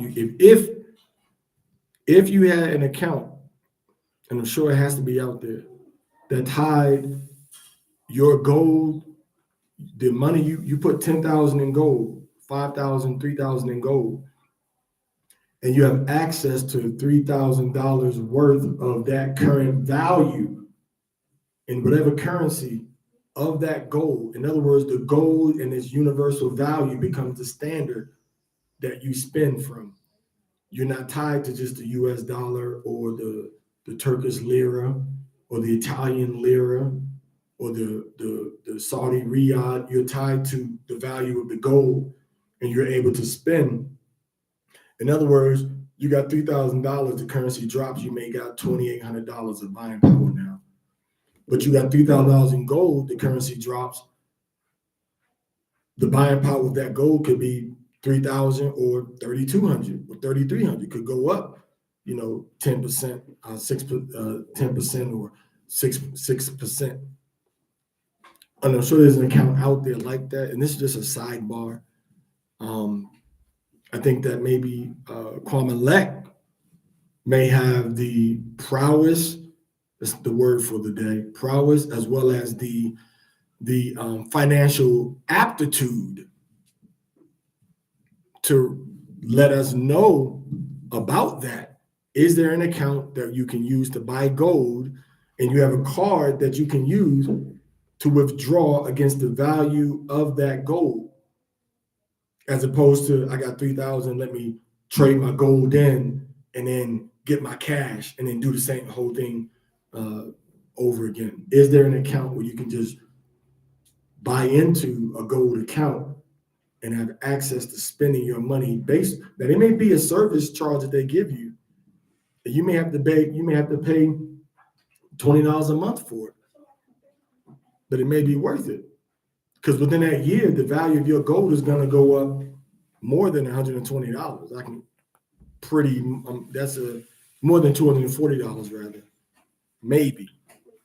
You know, but if it doesn't, you know, you'll still be able to go and get, you know, it will appreciate. That's my point. It appreciate more than whatever you would have to pay to maintain that particular account. Let me speak quickly on that. 30 seconds. Okay. Today, I got an 88%. I said, an 88% return on investment for rare earth. So I do gold also. For example, I have Ashanti gold. I have Kinross gold. They're in different regions, so I can leverage them at different time zones, like the ECOWAS, West African gold, and rare earth reserves versus the Americans. And these returns, the Most High has given me a 2-year practice on doing these trades and getting these returns. 41% return on investment at the beginning of this week. Hallelujah. And I was in the Sukkoth when I was doing it. All praise to the Most High. I use basically Robinhood, as I've said before, Sukkoth, and Cash App. Right. But I also have retirement equity type personal equity accounts as well that I actually have begun. I'm just going to move a large chunk of what I have been able to save and return. And I told my advisor today, I said, hey, girl. And I could talk like that because she's my cousin. I said, hey, girl, I got an 88% return today. Last week I got 41%. And I'm able to do this not necessarily every day, but at least most of the time in the week. So I learned from a hustler, I learned from a pimp, and they taught me the street way to invest. And ain't no shame on my game because I really base all this off of the kingdom of heaven as found in the book of Matthew. It is a mathematical book, I believe, because Matthew was an accountant. And he talks about multiplying and getting a return on your investment. And to not do that and to lay your money around is wicked and evil. All praise to the Most High. I rest. All praise to the Most High. So yeah, let us know about that. We definitely need that type of an account. And 88% is great. And on the heels of that, to borrow the phrase that Hannah used, if you would have invested $1,000 of gold last year, just last year, in U.S. currency, $1,000 worth of gold, the value of that gold would be $1,500 now, 50% increase in a 1-year period.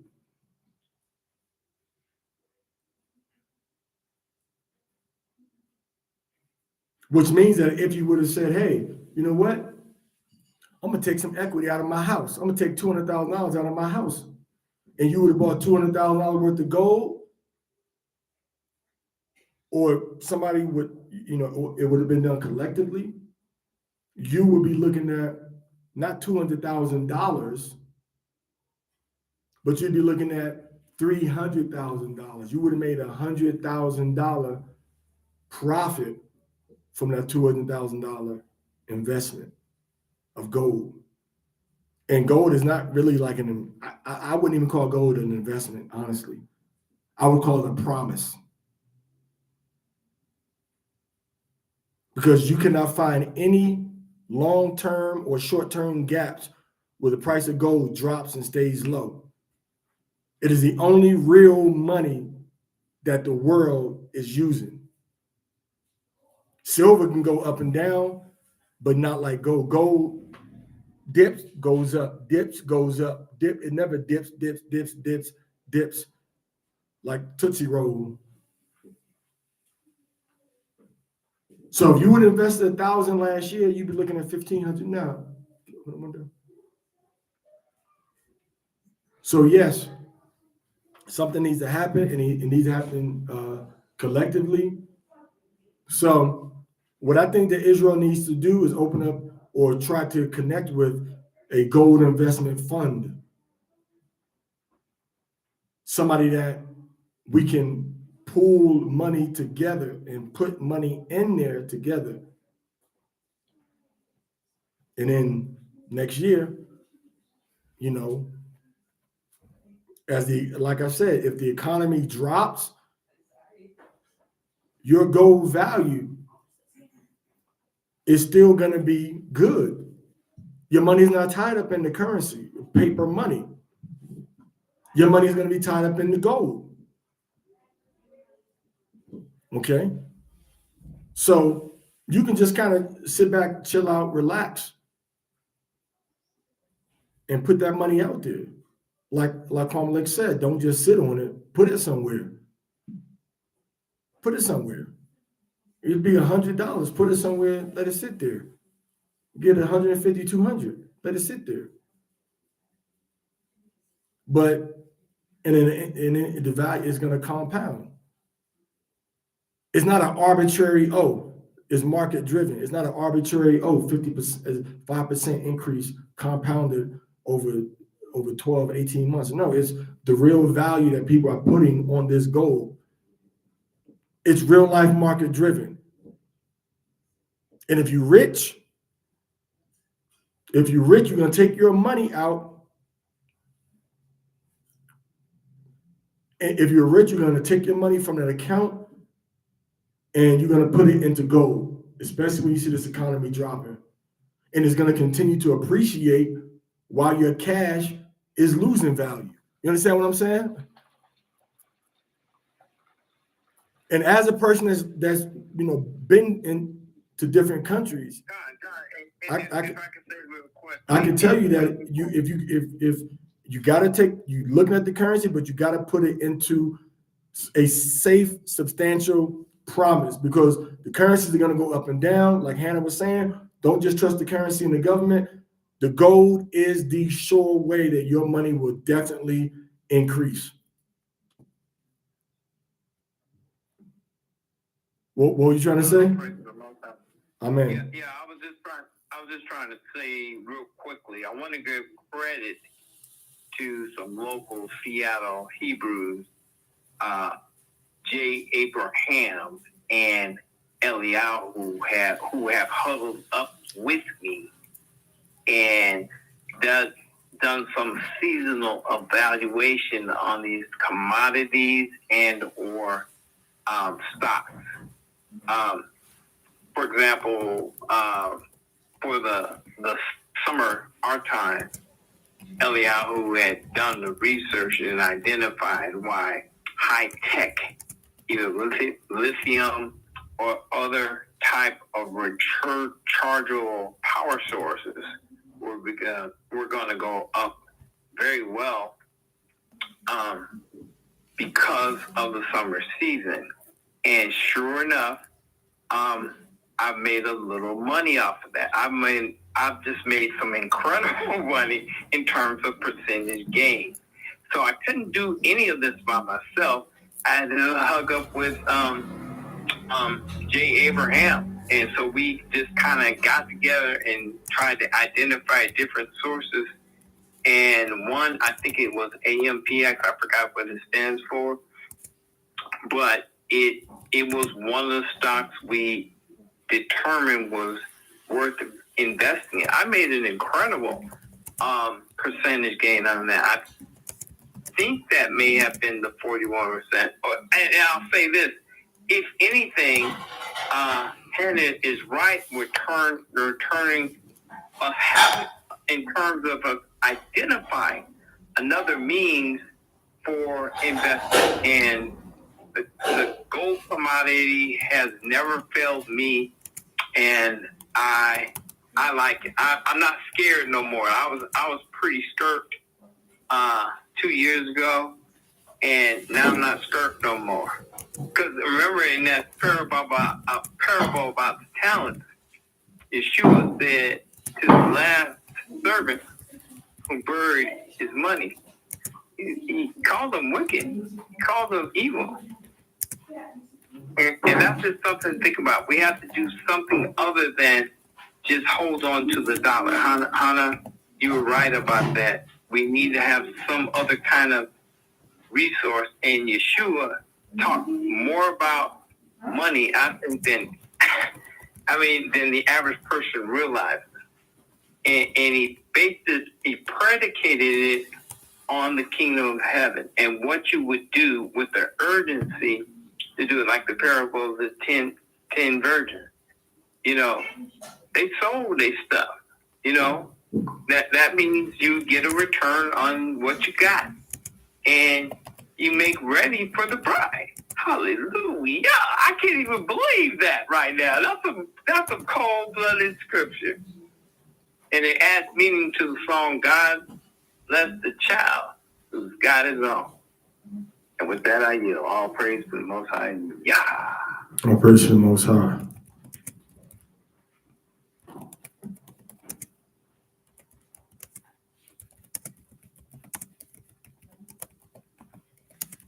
All right, so that's our word. So it all rolls together, and it comes back to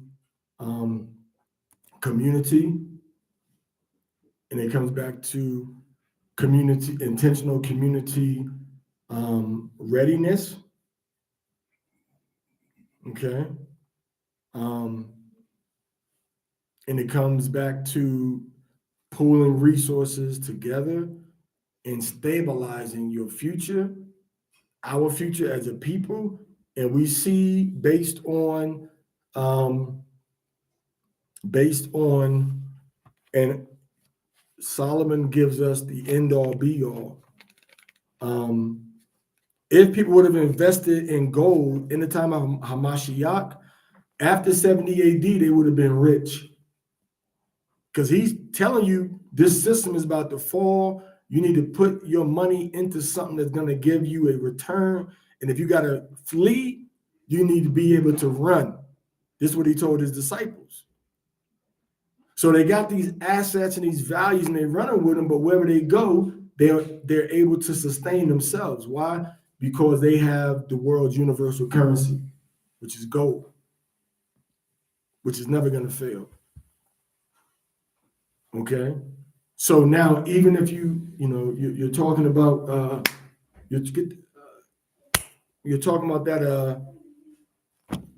that gold, and Mashiach saying, yeah, when you go, you're gonna go and take this silver with you, take this gold, take it with you, and then boom, society collapsed. But now, and I'm gonna end on this. I'll go into the book of Proverbs, chapter 27, to show you the real deal. Because when everything's shut down, what's that gold gonna be worth? So the purpose of getting the gold is to get the things that you need, not to hold on to it. It's an investment, but how do you determine the investment's worth? Is what am I going to be able to do with this investment once I get it? And you use it to buy what? Let's see. This is Proverbs chapter 27, verse 23. You shall know well the souls of your flock. Be in touch with the people. Be in touch with the people. And you shall fasten your heart to your herds, the big animals and little animals. Now, applying this to actual people, okay? But also, we know he's talking directly about animals. So he's talking about having livestock. That was the wealth of our fathers, the land, the livestock. Okay. 4, which takes us kind of into commodities. When last time you saw beef prices go down? When last time you saw chicken prices go down? When's the last time you saw the price? Doesn't the price of food keep going up, up, up? So Solomon's talking to us here about also in commodities. These are real investments that people need to survive. How many times have you had a choice between buying food or paying the electric bill? Buying food or or buying clothes and you're hungry. Your survival, which means that your roof over your head and your car to get back and forth to work are most people's main priorities if they got limited money. You'll make you some grits or some oatmeal or some gravy and rice, but you don't want to lose that house and you need that gas to get back and forth to work. Or you might have to just say, we're gonna have to carpool or get you a flash pass for the metro, for the train. So then Solomon says this: for a man's power and strength do not last forever. So Solomon's saying, look at these animals, because your strength and your power are not going to last forever. Neither can he transmit it from generation to generation. He's saying that there's some things you can't pass on from generation to generation. Listen to what he says. Take care of the greens of the plain, and you will cut grass, and gather the fodder from the hills, that you may have sheep for clothing. There's sheep, there's flocks, there's herds, there's land, that's greens, grass growing on your land, and that's hay for the animals, and that's wool. He's telling you to invest in real land and have commodities on that land. He's giving you livestock, he's giving you land, and he's giving you things that you're growing on that land, and he's giving you byproducts of the livestock that's on your land. Now, it reads differently in the King James. I'm reading it from the New English translation of the Septuagint. He says, value a plain, that you may have lambs. All right, so he says, value a plain. Understand the worth of a plain so that you can have your animals on that plain, on that land. My son, you have sayings from me, powerful for your life and for the life of your attendants. So the true measure, what the scripture says, the scripture say, the Most High, he owns all the gold. Does it say that he owns all the gold in the world? No. He said he owns the cattle where? On 1,000 hills. Abraham was rich in what? In cattle, in livestock, and he had money. But the money was tied up in the resources he had that everybody wanted and needed, the wool. Not just the meat. See, we look at it, oh, we're going to get this meat. But it's not just the meat. It's the wool. It's the yogurt. It's the butter. It's the cheese. It's the cream. It's the cottage cheese. It's the milk from the cow, from the sheep, from the goat.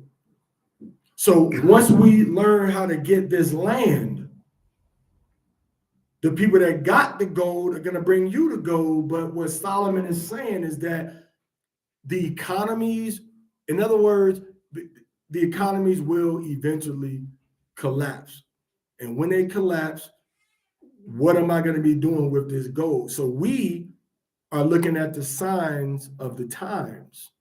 And the main sign of the time is in 2nd Ezra, chapter 16, verse 21, when we're looking at a global reduction in price, a global ability for everybody to obtain food at a very cheap and affordable price.